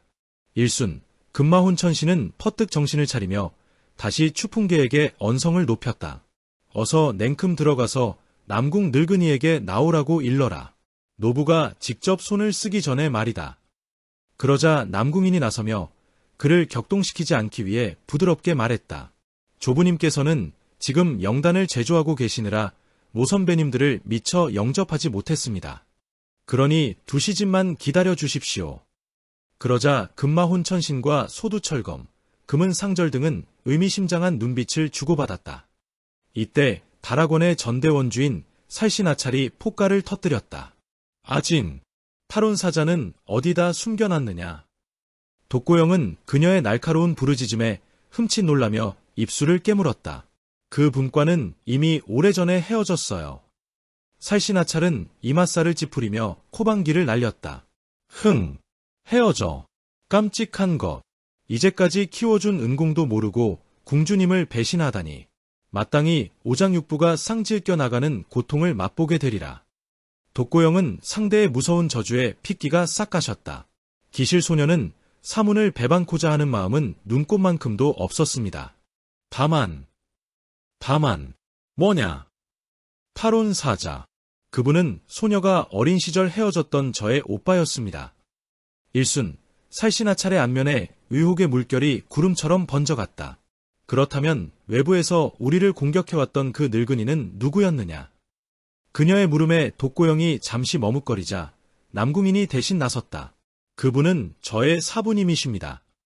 살신아찰과 향연, 향옥, 금마혼천신 일행은 모두 그에게로 시선을 던졌다. 살신아찰은 냉랭한 빛을 뿜어내며 비단폭이 찢어지는 듯한 목소리로 말했다. 내 놈의 사부가 대체 누구냐? 남궁인은 당당하게 대답했다. 10대 기인 중 한 분이신 반야선승이십니다. 순간 장내에 있던 7명 모두 몹시 경악한 얼굴을 했다. 그중 금은쌍절의 안색이 가장 창백하게 변하였다. 이제껏 침묵을 지키고 있던 금은상절 중 황보금이 나서며 두툼한 입술을 벌리며 말했다. 반야선승이라고. 그 화상은 지금 어디 있느냐? 그의 외침이 터져나온 순간 중인들은 하나같이 일신으로 엄습하는 한기의 소름이 오싹기침을 느껴야만 했다. 그의 음성은 생김새와는 달리 얼음 구덩이에서 나온 송장처럼 차디찼다. 너무 차가워 뼛속까지 얼어붙을 지경이었다. 남궁이는 마음을 다져먹으며 입을 열었다. 사부님께서는 지금 누구를 찾아다니시는 중입니다. 전하실 말씀이 있으면 저에게 일러주십시오. 이때 은절 황보은이 흉폭한 기색으로 외쳤다. 그 늙은이의 제자라 하니 대신 내 놈에게라도 화풀이를 좀 해야겠다. 그의 음성은 금절과는 달라 마치 커다란 범종을 두들기는 듯 위맹하였다. 중인들은 저마다 고막을 윙윙거림을 느끼며 그의 심후한 공력에 새삼 감탄의 눈길을 던졌다. 노 선배님께서는 결국 후배들에게 손을 쓰시겠다는 말씀입니까? 취풍계가 남궁인 대신 나서며 그답지 않게 공손한 어조로 물었다. 평소에 그라면 목에 칼이 들어와도 장난을 했을 터이지만 지금은 때가 때인 만큼 만사에 신중을 기했다. 이때 돌연 살신아찰이 무언가 낌새를 눈치챈 듯 다급히 소리쳤다. 마령신이와 반야선승 그리고 탈혼사자 독고이는 어디 있느냐? 치풍계는 그녀 쪽으로 시선을 돌리며 미소까지 짓는 여유를 보였다. 글쎄, 그들은 모두 개별적으로 행동하기 때문에 다들 어디에 있는지 나도 잘 모르오. 살신아찰 기연마녀는 으시시한 살광을 뿜어내며 독가를 터뜨렸다. 거짓말하지 마라. 마령신이와 반야선승이 지금 저 안에서 탈혼사자를 치료하고 있는 게 아니냐. 그녀는 독고이가 폐인이 됐음을 알고 있으면서도 그렇게 말했다. 기연마녀는 모옥을 가로막는 그들의 행동의 수상함을 느끼고 뭔가 흑막이 있음을 어렴풋이 느낀 것이다. 금마혼천신 역시 그제서야 뭔가가 이상하다는 듯 물었다. 너희들은 무엇 때문에 모옥을 막아 선체 우리들에게 그런 상세한 설명을 해주고 있는 것이냐. 일순 취풍계와 남궁인, 독고영 등은 할 말을 잃고 말았다. 그들은 서로 얼굴을 마주 쳐다볼 뿐 아무도 먼저 말을 꺼내지 못했다. 그러자 남궁상하가 눈빛을 반짝이며 나섰다. 할아버지는 꽤나 꼬치꼬치 따지시기를 좋아하시는군요. 그런 사람은 만사의 주도면밀하고 정확할 것 같지만 사실은 소심하고 어리석기 마련이에요. 그건 왜지? 팥과 콩을 꼭 구별해야 하나요? 이때, 그래, 본 나찰은 꼭 구별하고 싶다. 살신아찰의 목소리가 허공에 울린 순간 그녀의 몸은 이미 남궁상하의 면전에 도달해 있었다. 아! 남궁상하는 화들짝 놀라며 미끄러지듯이 일장 밖으로 물러났다. 그러나 살신아찰은 그것을 노린 듯 몸을 돌려 모옥 쪽으로 신형을 쏘아갔다. 이것은 강호 경험이 부족한 남궁상하가 살신아찰에게 속아 기를 터주고 만 것이다. 이것을 본 남궁인이 기합을 내지르며 빗살처럼 날았다. 멈추시오. 그는 신형을 날리며 연속 삼지를 퉁겨냈다. 핑핑핑. 공간을 가르는 예리한 파공음이 살신아찰의 배후를 노리고 쏘아들었다. 이 애송이 같은 놈. 살신아찰은 욕설을 퍼부으며 날아올라 남궁인의 공격을 가볍게 피해내는 동시에 소매자락을 가볍게 내저었다. 일순, 힝. 철벽이라도 무너뜨릴 듯한 잡력이 위맹한 기세로 몰아쳤다. 남궁인은 전신의 공력을 모두 쌍장으로 주입시키며 마구 장력을 격출했다. 반야청류. 그의 동문장력은 온유한 기운을 뿜어내며 순식간에 휘몰아쳐갔다. 살신아찰과 옥수준재의 장력이 충돌하는 순간 화르릉. 천지가 진동하고 고막이 터져나갈 듯한 갱음이 울려 퍼졌다. 이어 바닥의 빙설이 허공으로 난무하고 중인들의 옷자락이 심하게 펄럭였다. 두 사람의 격돌은 예상보다 강하여 중인들 모두 초조한 눈길로 두 사람을 바라보았다. 살신아찰은 뜻밖이라는 듯 놀란 얼굴이었고 남궁인 역시 마찬가지였다. 의외의 결과에 대해 중인들 모두 섬찟한 심정이 되었다. 특히 태명의 고수들은 눈앞의 젊은이들이 결코 경시할 수 없는 존재들임을 확인하게 되었다. 살신아찰은 너무도 화가 나 피가 거꾸로 치솟을 지경이었다. 애송이 놈. 본 나찰의 일장을 잘도 맞받았겠다. 흥. 그녀는 싸늘한 냉소를 날리며 신형을 표표히 휘날렸다. 그와 함께 그녀의 허리에서는 가늘어 보이는 영검이 뽑혀졌다. 죽어라. 살신아찰은 고함을 빽지르며 그대로 지쳐들었다. 남궁이는 기민하게 검을 꼬나 잡으며 용풍구초 중 전호식을 부지불식간에 전개해냈다. 이 용풍구초의 검식은 그의 사부인 반야선승이 소림파에는 검법이 없음을 안타까이 여겨 창안한 것이었다. 전호식은 주로 수비에 사용되고 후사식은 공력을 위주로 한 절초였다. 쉬식, 쉬식. 영검이 난무하며 수백 수천의 검화를 형성했다. 그것은 마치 백화가 만발한 듯 아름다운 광경이었다. 하지만 그 하나하나의 꽃송이에는 끔찍하기 이를 데 없는 검기가 잠재되어 있었다. 남궁이는 이를 마주 악물며 검초를 차례대로 펼쳐나갔다. 파파파파. 섬뜩한 파공음과 더불어 새파란 불꽃송이가 사방으로 퉁겨나갔다. 남궁이는 손목이 찌르르 저려 옴을 느끼며 등줄기에 식은땀을 흘렸다. 과연 무서운 솜씨를 지니고 있군. 자칫하다간 큰일 나겠군. 그가 염두를 굴리고 있을 때 향영과 향욱도 서서히 몸을 움직이기 시작했다.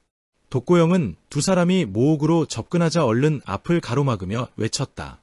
너희들에게 꼭 내가 손을 써야겠느냐.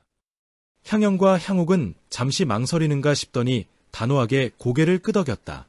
궁주님께서는 탈혼사자와 원주님을 무슨 일이 있더라도 본궁으로 압송하라 지시하셨습니다.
제11장 되찾은 기억과 잃어버린 기억. 1. 태명의 고수들이 순식간에 장례를 떠나자 그 뒤를 이어 유아동 여궁의 살신아찰 역시 전여정과 팽소미를 대동한 채 총총히 사라져갔다. 이제 장내에는 남궁인과 그의 누이 동생 남궁상아, 그리고 부상을 입은 취풍계와 독고영만이 남아있었다. 그들은 모두 내상을 입은 취풍계에게로 몰려들었다. 먼저 남궁인이 걱정스러운 듯 그를 부축하며 물었다. 주형, 어떻소이까? 두 사람은 이미 안면이 많은 듯 남궁인은 그를 주형이라 불렀다. 술을 못 먹게 되는 것만 아니면 어떻게 되더라도 상관없소. 취풍계의 호기에 남궁인은 실소를 지었다. 하아, 과연 주형다운 말씀이시구려. 하지만 운기요상을 하는 것이 좋겠소이다. 이들이 대화를 나눌 때 남궁상아가 걱정스러운 듯 중얼거렸다. 할아버지가 괜찮을까? 걱정 마. 할아버지는 무사히 벗어나실 수 있을 거야. 우리들에게 소림사로 오라고 지시를 하시고 떠나셨어. 언제? 좀 전 모옥을 벗어날 때 전음으로 말씀하셨어. 그러니 걱정하지 않아도 될 거야. 그러자 독고영이 금세 눈물을 흘릴 듯한 표정으로 물었다. 오빠, 우리 오빠는 어찌 되셨을까요? 이때 강우 경험이 노련한 취풍계가 나서며 얼른 화제를 바꾸었다. 자, 모든 일은 다 잘 됐을 거야. 이러고 있다가 남궁 선배를 추적했던 태명의 노개들이 다시 돌아오면 사태는 걷잡을 수 없게 돼. 그러니 어서 이곳을 벗어나는 게 좋겠어. 남궁상아는 진유거를 보지 못하고 떠난다는 것이 못내 아쉬운 듯 모옥을 바라보며 중얼거렸다. 그 동안 정들었던 곳인데 진 오빠와 돕고 오빠도 모옥에 그대로 두고 가는 것인가요? 아까 할아버지께서 떠나시면서 태명의 고수들이 두 사람을 찾지 못하도록 모옥을 불태우라 하셨어. 남궁이는 말을 끝낸 뒤 모옥의 여기저기에 불을 붙였다. 후두두 후득. 시뻘건 불길은 바람을 타고 삽시간에 활활타 들어갔다. 남궁이는 모옥에서 등을 돌리며 취풍계에게 물었다. 주형, 내상은 심하지 않소. 취풍계는 호로병의 술을 꿀꺽꿀꺽 들이켰다. 그리고는 지저분한 소매로 입술을 쓱 훔쳐내며 대답했다. 호골주를 마셨으니 이제는 괜찮소이다. 어서 갑시다. 취풍계는 큰 소리로 떠들며 앞장서서 내려가기 시작했다. 그 뒤로 남궁인과 남궁상아가 천천히 따라갔다. 단지 독고영만은 화염에 휩싸인 모옥을 바라보며 언제까지고 오열을 터뜨릴 뿐이었다. 그녀의 발길은 그 자리에서 얼어붙은 듯 옴짝달싹도 하지 않았다. 투닥투닥아. 그녀는 하염없이 눈물을 흘리며 언제까지고 타들어가는 모옥을 바라보고 있었다. 시뻘건 불길이 하늘 높이 솟구쳐 올라도 독고영은 움직일 줄을 몰랐다. 멀리까지 갔던 남궁상아가 다시 그녀를 데리러 쫓아 올라오는 모습이 어렴풋이 보였다. 2. 화려한 내실. 진시황의 아방궁보다도 더욱 사치스럽고 화사한 내부. 마치 황실의 내전을 방불케 할 만치방대한 규모의 아름다운 정경을 이룬 곳이었다. 바닥은 매끄럽고 윤기가 흐르는 옥석으로 다듬어져 있었고 몇 아름씩 되어 보이는 대리석 수십 개가 천장을 떠받치고 있었다. 그 기둥에는 모두 정교한 조각이 되어 있었고 오리알 만한 야명주가 별자리처럼 총총히 박혀져 있었다. 아니, 그것은 정확히 성자를 이루고 있었다.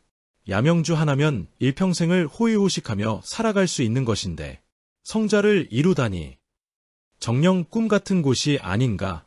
이곳의 주인은 대체 누구이길래 이토록 엄청난 재물을 지니고 있단 말인가.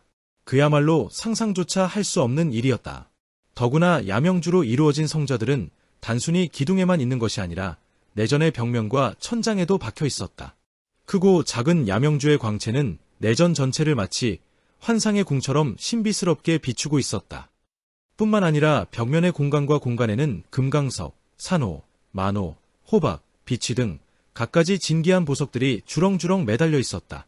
실로 천하의 진기이보를 몽땅 모아둔 것 같은 광경이었다. 이곳 주인의 내력이 어떻게 되는지는 알 수 없으나 천하의 대보호인 것만은 부인할 수 없는 사실이었다. 이때 돌연 사자자를 이루고 있던 벽면의 야명주가 좌우로 스르르 갈라지는 게 아닌가. 아, 이럴 수가. 진정 귀신조차 까무라칠 만큼 경악스런 일이었다. 이로 미루어 이곳의 기관장치는 극히 교묘하고 그 방면에서 달인의 경지를 이룬 명공의 솜씨인 듯 싶었다. 벽면이 완전히 열려지자 그 안으로부터 한 소동이 걸어 나왔다. 이제 갓 6, 7세 가량 되었을까? 백설같이 하얀 배기를 산뜻하게 차려입은 소동은 깨물어 주고 싶도록 귀여운 모습이었다. 백옥 같은 피부에 초롱초롱한 눈망울, 오똑하게 솟아오른 콧날과 조그맣고 빨간 입술. 더구나 통통하게 살이 올라 있어 보는 사람으로 하여금 만져보고 싶은 충동을 일으키게 하였다. 소동은 지혜가 담겨있는 눈빛을 반짝이며 천천히 걸음을 옮겼다. 살금살금 발자국을 떼어놓는 그의 행동은 뭔가를 저지르려는 개구쟁이의 모습이었다. 일순, 소동의 예쁜 입술이 벌어지며 해맑은 음성이 튀어나왔다. 아버님, 어머님께서 화내시지는 않을까? 하지만 두 분 모르게 살짝만 보고 얼른 갖다 두면 되겠지. 소동은 앙증맞은 웃음을 띄우며 쏜살같이 그무자가 새겨진 벽으로 다가갔다. 소동은 눈앞의 야명주를 자세히 살피며 어느 한 곳을 눌렀다. 스스슥. 별자리가 갈라지며 엄청난 규모의 서고가 드러났다. 층층을 이루고 있는 서가의 장서들. 종류를 알 수 없는 엄청난 서적들이 밀림을 방불케 할 만큼 빽빽히 들어차 있었고 크기도 천태만상이었다. 실내의 분위기도 밝은 편이었고 침상과 팔선탑까지 준비되어 있었다. 이곳의 야명주는 보통 크기의 2배만한 것으로 이루어져 있었다. 또한 바닥에는 은은한 빛깔의 융단이 부드럽게 깔려져 야명주의 광채와 더불어 실내의 운치를 돋보이게 하였다. 천하의 어느 서고가 이토록 완벽한 시설을 갖추고 있겠는가. 소동은 맨 끝에 있는 서가로 다가갔다. 기이하게도 그 곳만은 음산한 기운이 흐르고 있어 다른 곳과는 전혀 다른 분위기였다. 더욱이 그곳 중앙에는 육중해 보이는 철문이 시커멓게 버티고 있었다. 소동은 그곳에서 발을 멈추었다. 성 안의 모든 곳을 다 다녀보았지만 이곳은 처음이란 말이야. 과연 이 안에 무엇이 있을까? 그는 고개를 갸웃거리며 품 안에서 엄지손가락만한 열쇠를 꺼냈다. 그것은 누런 황금빛이었다.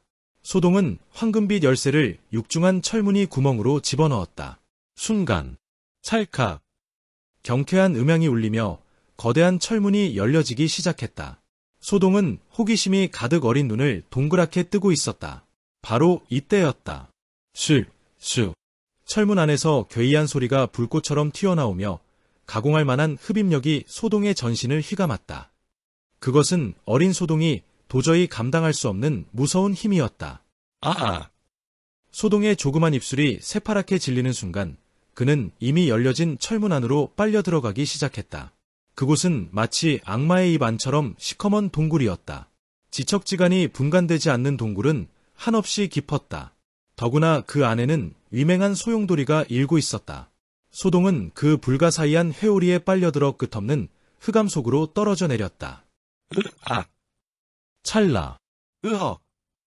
진유걸은 소스라치게 놀라며 침상에서 벌떡 상체를 일으켰다. 그의 몸은 온통 식은땀으로 범벅이 되어 있었다. 왜 이리 어두울까? 여기가 그 동굴 아닌가? 진유걸은 중얼거리다가 문득 눈앞이 답답함을 느꼈다. 그는 손을 올려 자신의 눈을 만져보았다. 그런데 이게 웬일인가? 웬 헝겊 같은 것이 자신의 눈을 칭칭 감고 있는 게 아닌가? 누가 이랬지? 이상한 일이군. 그는 서둘러 헝겊을 풀어냈다. 순간 신비스럽고 황홀하게 빛나는 탈원사자 독고이의 두 눈동자가 드러났다.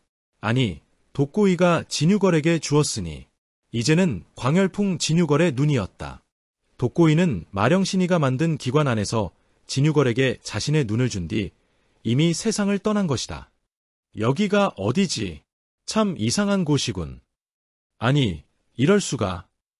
진유걸은 분명 당평하게 위해 실명하지 않았던가. 그런 그가 독고이의 희생으로 다시 광명을 되찾게 되었는데도 전혀 놀라는 기색이 없었다. 오랜 잠에서 깨어난 진유걸은 자신이 장님이 되었는지 그리고 독고이가 죽어가면서 자신에게 눈을 주었는지 아무것도 모르는 듯한 얼굴이 아닌가.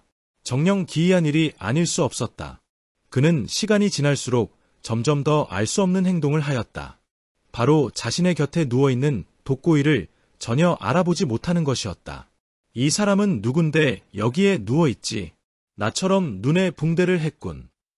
진유걸은 의아하다는 듯 중얼거리다 말고 문득 자신이 벌거벗은 몸이라는 것을 깨닫고는 미간을 찌푸렸다. 아버님과 어머님이 철문을 열지 말라 하신 데에는 그만한 이유가 있었군. 이곳은 참으로 이상한 곳이야. 철문이라니. 그렇다면 진유걸은 방금 꾼 그 꿈속의 화려한 성의 소동으로 착각하고 있단 말인가. 그러나 그것은 결코 착각이 아니었다. 호기심을 참지 못하여 부모 몰래 철문을 열었다가 강력한 흡입력에 의해 끝없는 어둠 속으로 빨려 들어갔던 소동. 그렇다. 그 소동은 바로 광열풍 진유걸의 어린 시절의 모습이었던 것이다. 잊어버린 어린 시절. 그가 그토록 찾고자 했던 과거의 기억이 모조리 되살아났던 것이다. 하지만 이게 어찌 된 일인가? 호사다마라고나 할까?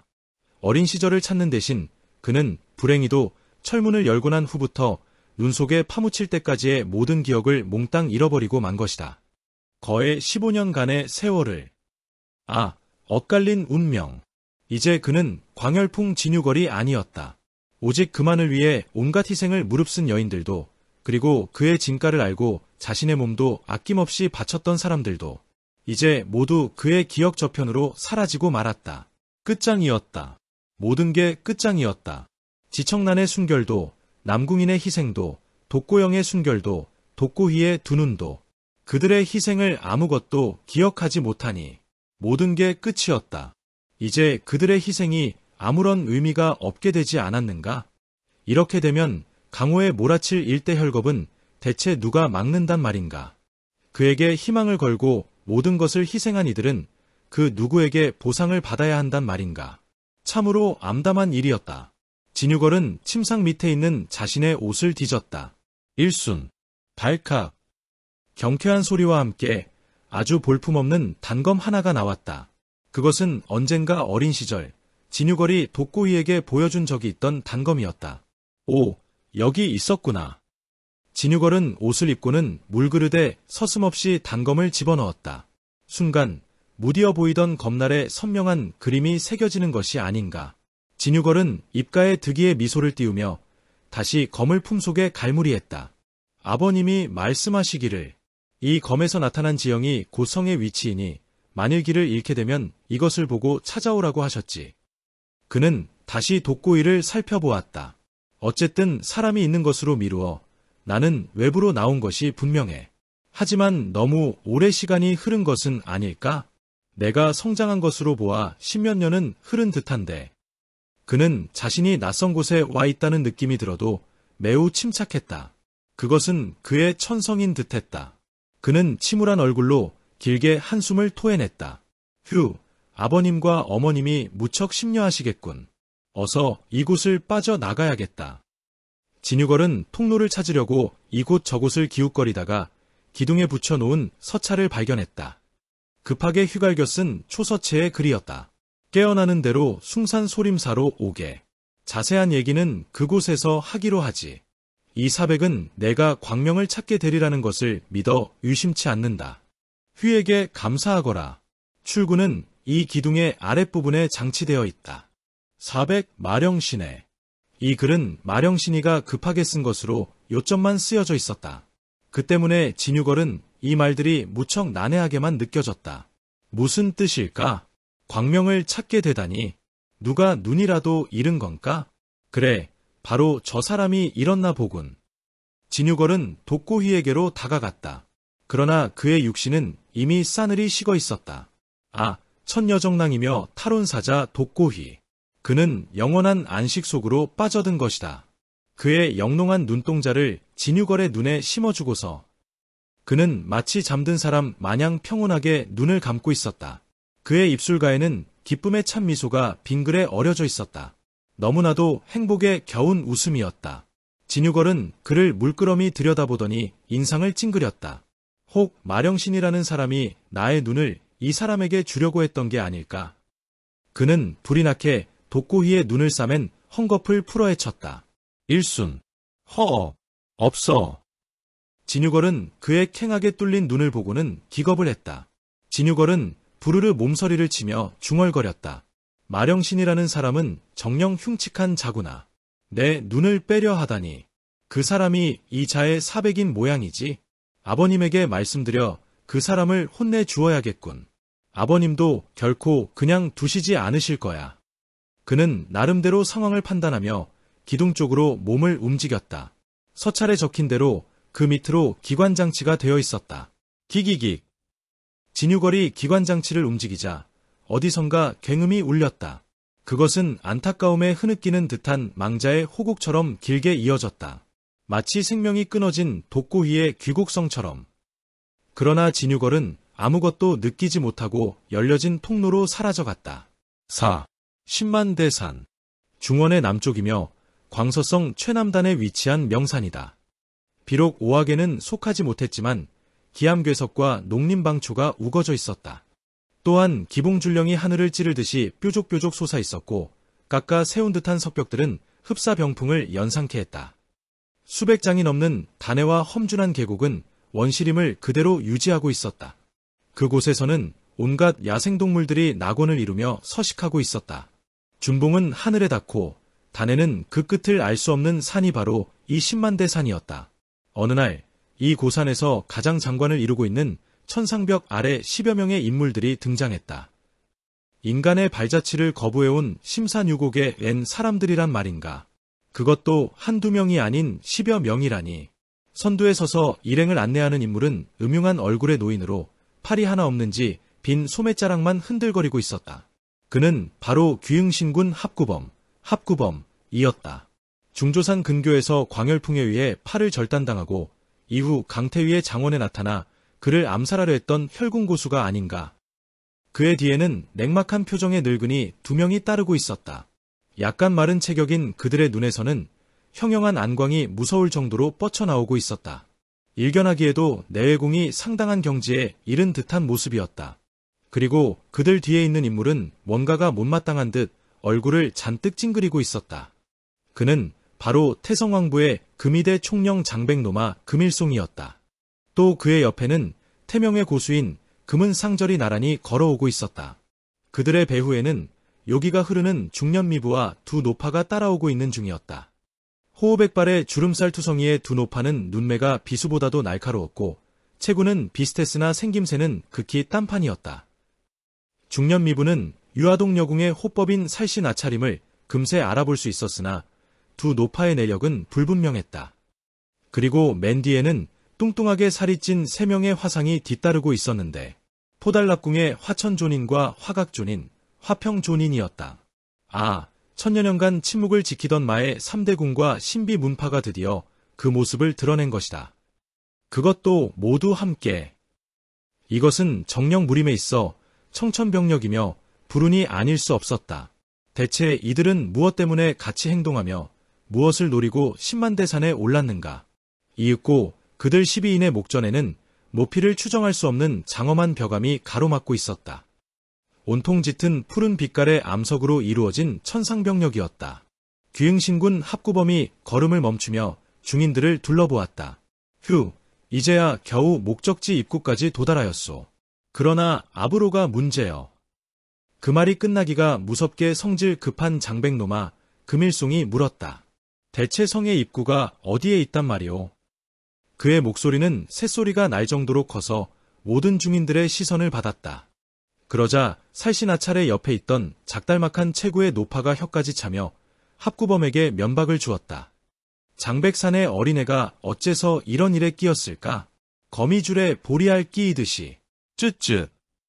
장백노마는 금세 얼굴이 시뻘겋게 변하며 고함을 쳤다. 이 할망구가 당장에 요절이 나고 싶으냐? 감히 어르신에게. 노파는 지지 않고 더욱 냉랭한 독설을 퍼부었다. 이 노마, 너의 증조할미도 노신에게는 언니라고 칭하거늘 내 놈이 함부로 아가리를 놀릴 작정이냐. 그러자 장백노마는 2 눈을 무지막지하게 부릅뜨며 달려들었다. 이 할망구, 이빨을 모조리 뽑아주마. 그들이 아웅다웅 다투자 중간에 귀흥신군이 합구범이 나서며 2 사람을 뜯어말렸다. 자, 그만두시오. 우리는 어차피 함께 행동해야 할 사람들이 아니오. 그러자 포달납궁의 화천존인이 점잖게 나서며 한마디 했다. 귀흥신군. 이것은 서로를 모르는 무지에서 비롯된 것이오. 앞으로는 행동을 함께해야 할 사람들이니 서로 알고나 지내야 할 것이 아니오. 그제서야 귀흥신군은 그가 서장 출신의 고수임을 상기하며 유아동 여궁의 두 노파를 소개했다. 이분들은 50여 년 전 명성을 떨친 바 있던 한세기파와 음산치파여. 귀하들도 익히 들은 바가 있을 것이오. 그동안 유아동 여궁에서 기거하고 있었지요. 그의 말에 포달납궁의 화천존인이 어깨를 움츠렸다. 공동파를 피로 씻어내렸다는 그 괴물들이로군. 음산치파와 한세기파, 두 노파는 50여 년 전 공동파와 작은 시비가 벌어졌었다. 당시 그녀들은 맨몸으로 공동파에 뛰어들어 반계제자 70여 명을 학살하는 만행을 저지른 뒤 자취를 감추고 말았던 것이다. 화천존인은 노파들 옆에 있는 혈궁의 두 고수를 가리켰다. 이 분들은 기흥신군의 양쪽에 서 있던 냉막한 인물의 노인들 중 한 명이 나서며 짧게 명호만 밝혔다. 유명제군이라 하오. 그러자 다른 한 노인도 똑같이 음산한 목소리로 명호를 밝혔다. 염라제군이라 하오. 유명제군과 염라제군, 사도상제군으로 불리우는 이들은 사파무림의 대표적인 존재들로 알려져 있었다. 청청각이란 소문파의 각주로도 활동하는 이들은 사술에도 뛰어났으며 특히 그들 두 명의 합공인 쌍파선한지는 무림의 독보적인 존재로 전해지고 있었다. 이때 귀흥신군이 품속에서 연한 녹색을 띤 물건을 꺼냈다.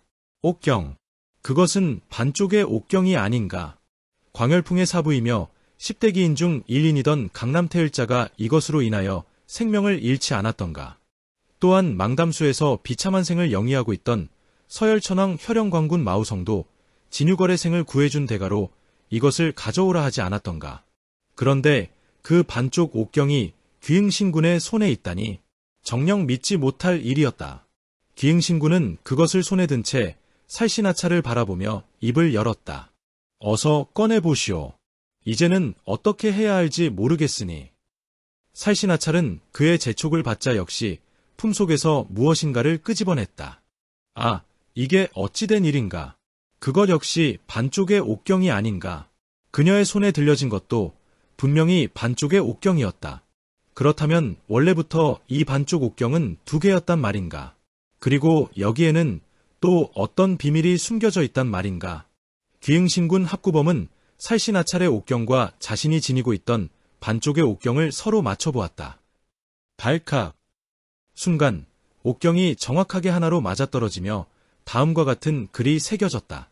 반과 반이 더해지니 하나를 이루고 10만 대산의 천상벽이 성을 갖추도다. 태양과 수직으로 됨의 입구를 가리키고 이곳에 용봉이 진입하니 하늘이 열리노라. 기흥신군은 나직한 신음소리를 흘리며 입을 열었다. 여러분은 이 세 번째 구절을 어찌 생각하시오? 그는 이렇게 물으면서도 득이에 찬 웃음을 흘렸다. 그러자 장백노마가 안이 꼽다는 듯이 코방기를 날렸다. 하평은 이미 알고 있으면서 뭐 때문에 묻는단 말이오. 그가 불만스런 어조를 토하자 살신하찰이 요염하게 웃었다. 호, 금 총령께서는 꽤나 순진하시군요. 그는 이 기회를 통해 자신의 명석한 두뇌를 과시하려고 그러는 거예요. 이번에는 한세 기파가 나서며 쏘아붙였다. 물론 거기에는 보다 많은 몫을 차지하겠다는 욕심도 들어있으렸다. 기흥신군은 말 한마디 잘못했다가 중인들의 눈총을 받게 됐다. 에이, 역시 앉아서 일을 치르는 족속과 소인배는 상대를 하지 말아야지. 그는 내심 욕설을 퍼부으며 청천을 올려다봤다. 때마침 붉은 해는 그들의 머리 위를 유유히 내리비추고 있었다. 기흥신군 합구범은 잘 맞춰진 옥경을 땅바닥에 내려놓고 신속히 뒤로 물러났다. 중인들은 모두 기대 어린 눈길로 옥경을 뚫어져라 바라보았다. 찰나 빛을 머금은 옥경이 멀리 천상벽의 한 곳을 희미하게 비추는 것이 아닌가. 그것은 정녕 가공하리만치 강렬한 빛이었다. 다만 천상벽과의 거리가 너무 멀고 햇살이 밝기에 자세히 보이지 않는 것뿐이었다. 하지만 이곳의 12인은 무림의 절정 고수들이 아닌가. 그들은 천상벽의 상단 부분에 어리는 빛을 바라보며 저마다 장탄식을 금치 못했다. 높이가 좋기 100여 장은 될 것 같군. 이야, 저곳을 무슨 수로 올라간다지? 어휴, 산 너머 산이로군. 중인들은 눈살을 찌푸리며 천상벽을 망연히 응시했다. 까마득히 높이 솟은 천상벽은 중인들을 놀리듯이 우뚝 솟아 있었다. 잠시 후 그들은 여러 가지 수기를 거듭한 끝에 한 가지 방안을 세웠다. 제일 먼저 포달락궁의 화천존인이 우렁찬 장소를 터뜨리며 몸을 날렸다. 오, 아, 그가 땅을 박차고 몸을 날리자 곧바로 화각존인도 신형을 퉁겼다. 뒤이어 화평존인이 몸을 도약시켰고 다음에는 규흥신군이 나섰다. 타, 우렁찬 기합성이 천상벽을 연속적으로 울렸다. 두 번째로 신형을 퉁긴 화각존인은 먼저 몸을 날렸던 화천존인의 손바닥을 박차며 다시 솟구쳤다. 그리고 그 다음에는 세 번째인 화평존인에게 힘을 빌리고 다시 두 번째 화각존인의 장심을 밟고 허리를 퉁겼다. 시익, 네 번째로 튀어올랐던 규흥신군은 화천과 화각, 화평의 힘을 빌려 더욱더 높이 치솟았다. 다시 그 뒤로 유명제군과 염라제군이 허공으로 솟구쳤고 장백노마는 맨 뒤를 따랐다. 으라라, 장백노마 금일송은 둔중한 몸을 빙글 회전하며 천상벽의 거미처럼 달라붙었다. 이것은 실로 눈 깜빡할 사이에 이루어진 일이었다.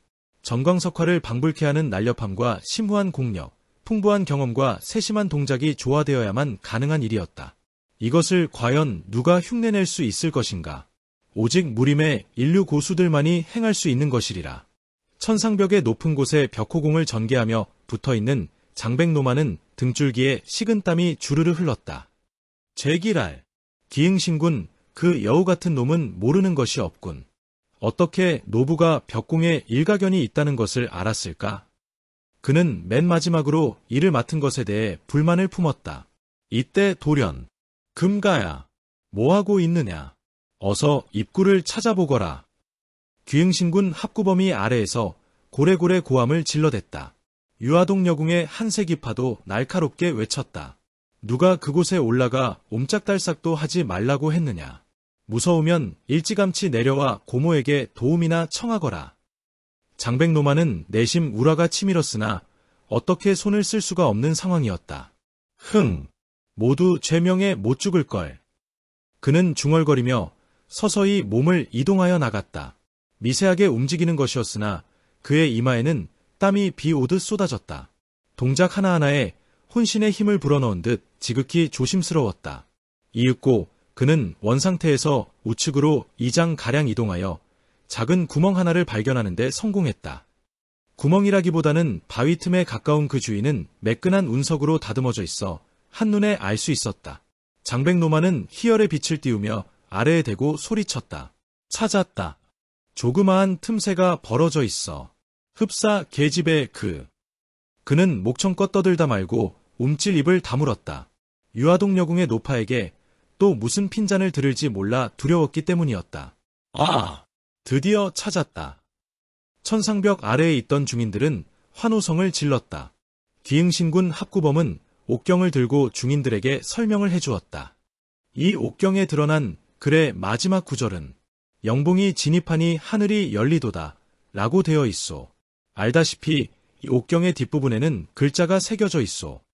그는 옥경을 뒤집어 중인들에게 보였다. 거기에는 각각 용자와 봉자가 새겨져 있었다. 기흥신군은 중인들을 훑어보며 계속해서 말을 이었다. 이번에는 옥경을 전해줄 차례요. 모두 준비하시오. 그들은 먼저 번식으로 몸을 허공에 띄워 이번에는 옥경을 장백노마에게 던져주었다. 장백노마 금일송은 투덜거리며 옥경을 수중에 쥐었다. 아무래도 오늘 일진이 안 좋을 것 같은 느낌이 드는군. 그는 옥경을 하나로 맞추어 서서히 벌어진 바위 틈으로 밀어넣었다. 바로 그때 우르르르릉 갑자기 천상벽 전체가 심하게 흔들리는 것이 아닌가. 안 돼. 벽에 붙어있던 장백노마 금일송은 대경실색하여 전신을 부들부들 떨었다. 그러나 천상벽의 흔들림은 더욱더 심해져 갔다. 우르릉. 천상벽이 이리저리 갈라지며 바위덩이가 비 오듯 쏟아져 내렸다. 밑에서 성의 입구가 열려지기만을 고대하던 중인들이 혼비백산하며 외쳤다. 어서 피해. 빨리 이곳에서 벗어나. 어서. 도망치는 그들을 내려다보며 장백노마가 목이 찢어져라 외쳐댔다. 나 좀 구해줘. 어서 빨리 나를 좀. 하지만 저마다 살기에 급급한 중인들은 저마다 뺑소니를 치기에 바빴다. 오릉 쩍쩍. 드디어 천상벽이 거미줄처럼 갈라지더니 와르르 무너져 내리기 시작했다. 콰르릉 쾅 우르릉 콰당탕. 마치 천지가 개벽하듯 엄청난 굉음과 함께 천상벽이 무너져 내렸다. 실로 무시무시한 광경이었다. 파삭. 돌연 장백노마가 붙어있던 석벽이 기음과 함께 부서져 버렸다. 으아. 금일송은 자지러지는 듯한 비명을 내지르며 수백 장 단의 아래로 떨어져 내렸다. 퍼퍼퍼. 크. 그의 몸은 떨어져 내리는 동안 산산조각이 나버렸다. 끊임없이 쏟아지는 암석 조각과 바위 덩어리들이 그를 후려친 것이다. 잠시 후 그의 둔중한 육체는 갈갈이 흩어져 혈육 덩어리만 난무했다. 정녕 비참하기 이를 데 없는 끔찍한 종말이었다. 콰르릉 쾅. 요란한 폭음은 계속 이어졌고 바위 덩어리와 흙먼지만이 미친 듯이 난무했다. 천상벽 주위는 희뿌연 먼지와 휘날리는 초목으로 인하여 지옥의 아수라장을 이루었다. 밑에 있다가 멀찌감치 도주한 인물들은 이 광경을 보며 입을 딱 벌렸다. 천상벽이 갈라지고 무너져 내리는 전경은 진정 두 번 다시 볼 수 없는 장관이었던 것이다. 우르릉 쩌억. 화산이 폭발하고 용암이 분출되는 듯한 목전의 전경. 그것은 그들의 가슴에 섬뜩한 전율을 안겨주었다. 포달락궁의 화천존인이 안타까운 듯 탄식을 내뱉었다. 끝내 그 성은 세인의 발길을 거부하려는가. 허무한 일이로군. 귀웅신군 역시 체념의 웃음을 흘리며 망연히 중얼거렸다. 후후. 끝장났군. 모든 게 사라졌어. 이윽고 향한 자루가 탈시각이 지났을까? 지축이 갈라지는 듯한 폭음도 어느덧 멈춰졌다. 광란하듯 소용돌이 치던 기류도 말끔히 사그러들었고 가끔 흙먼지만이 바람에 휘날렸다.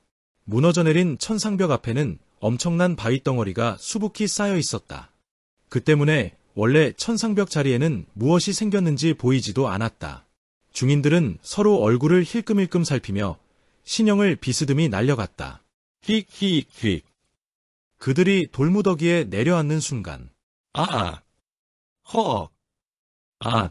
저럴 수가.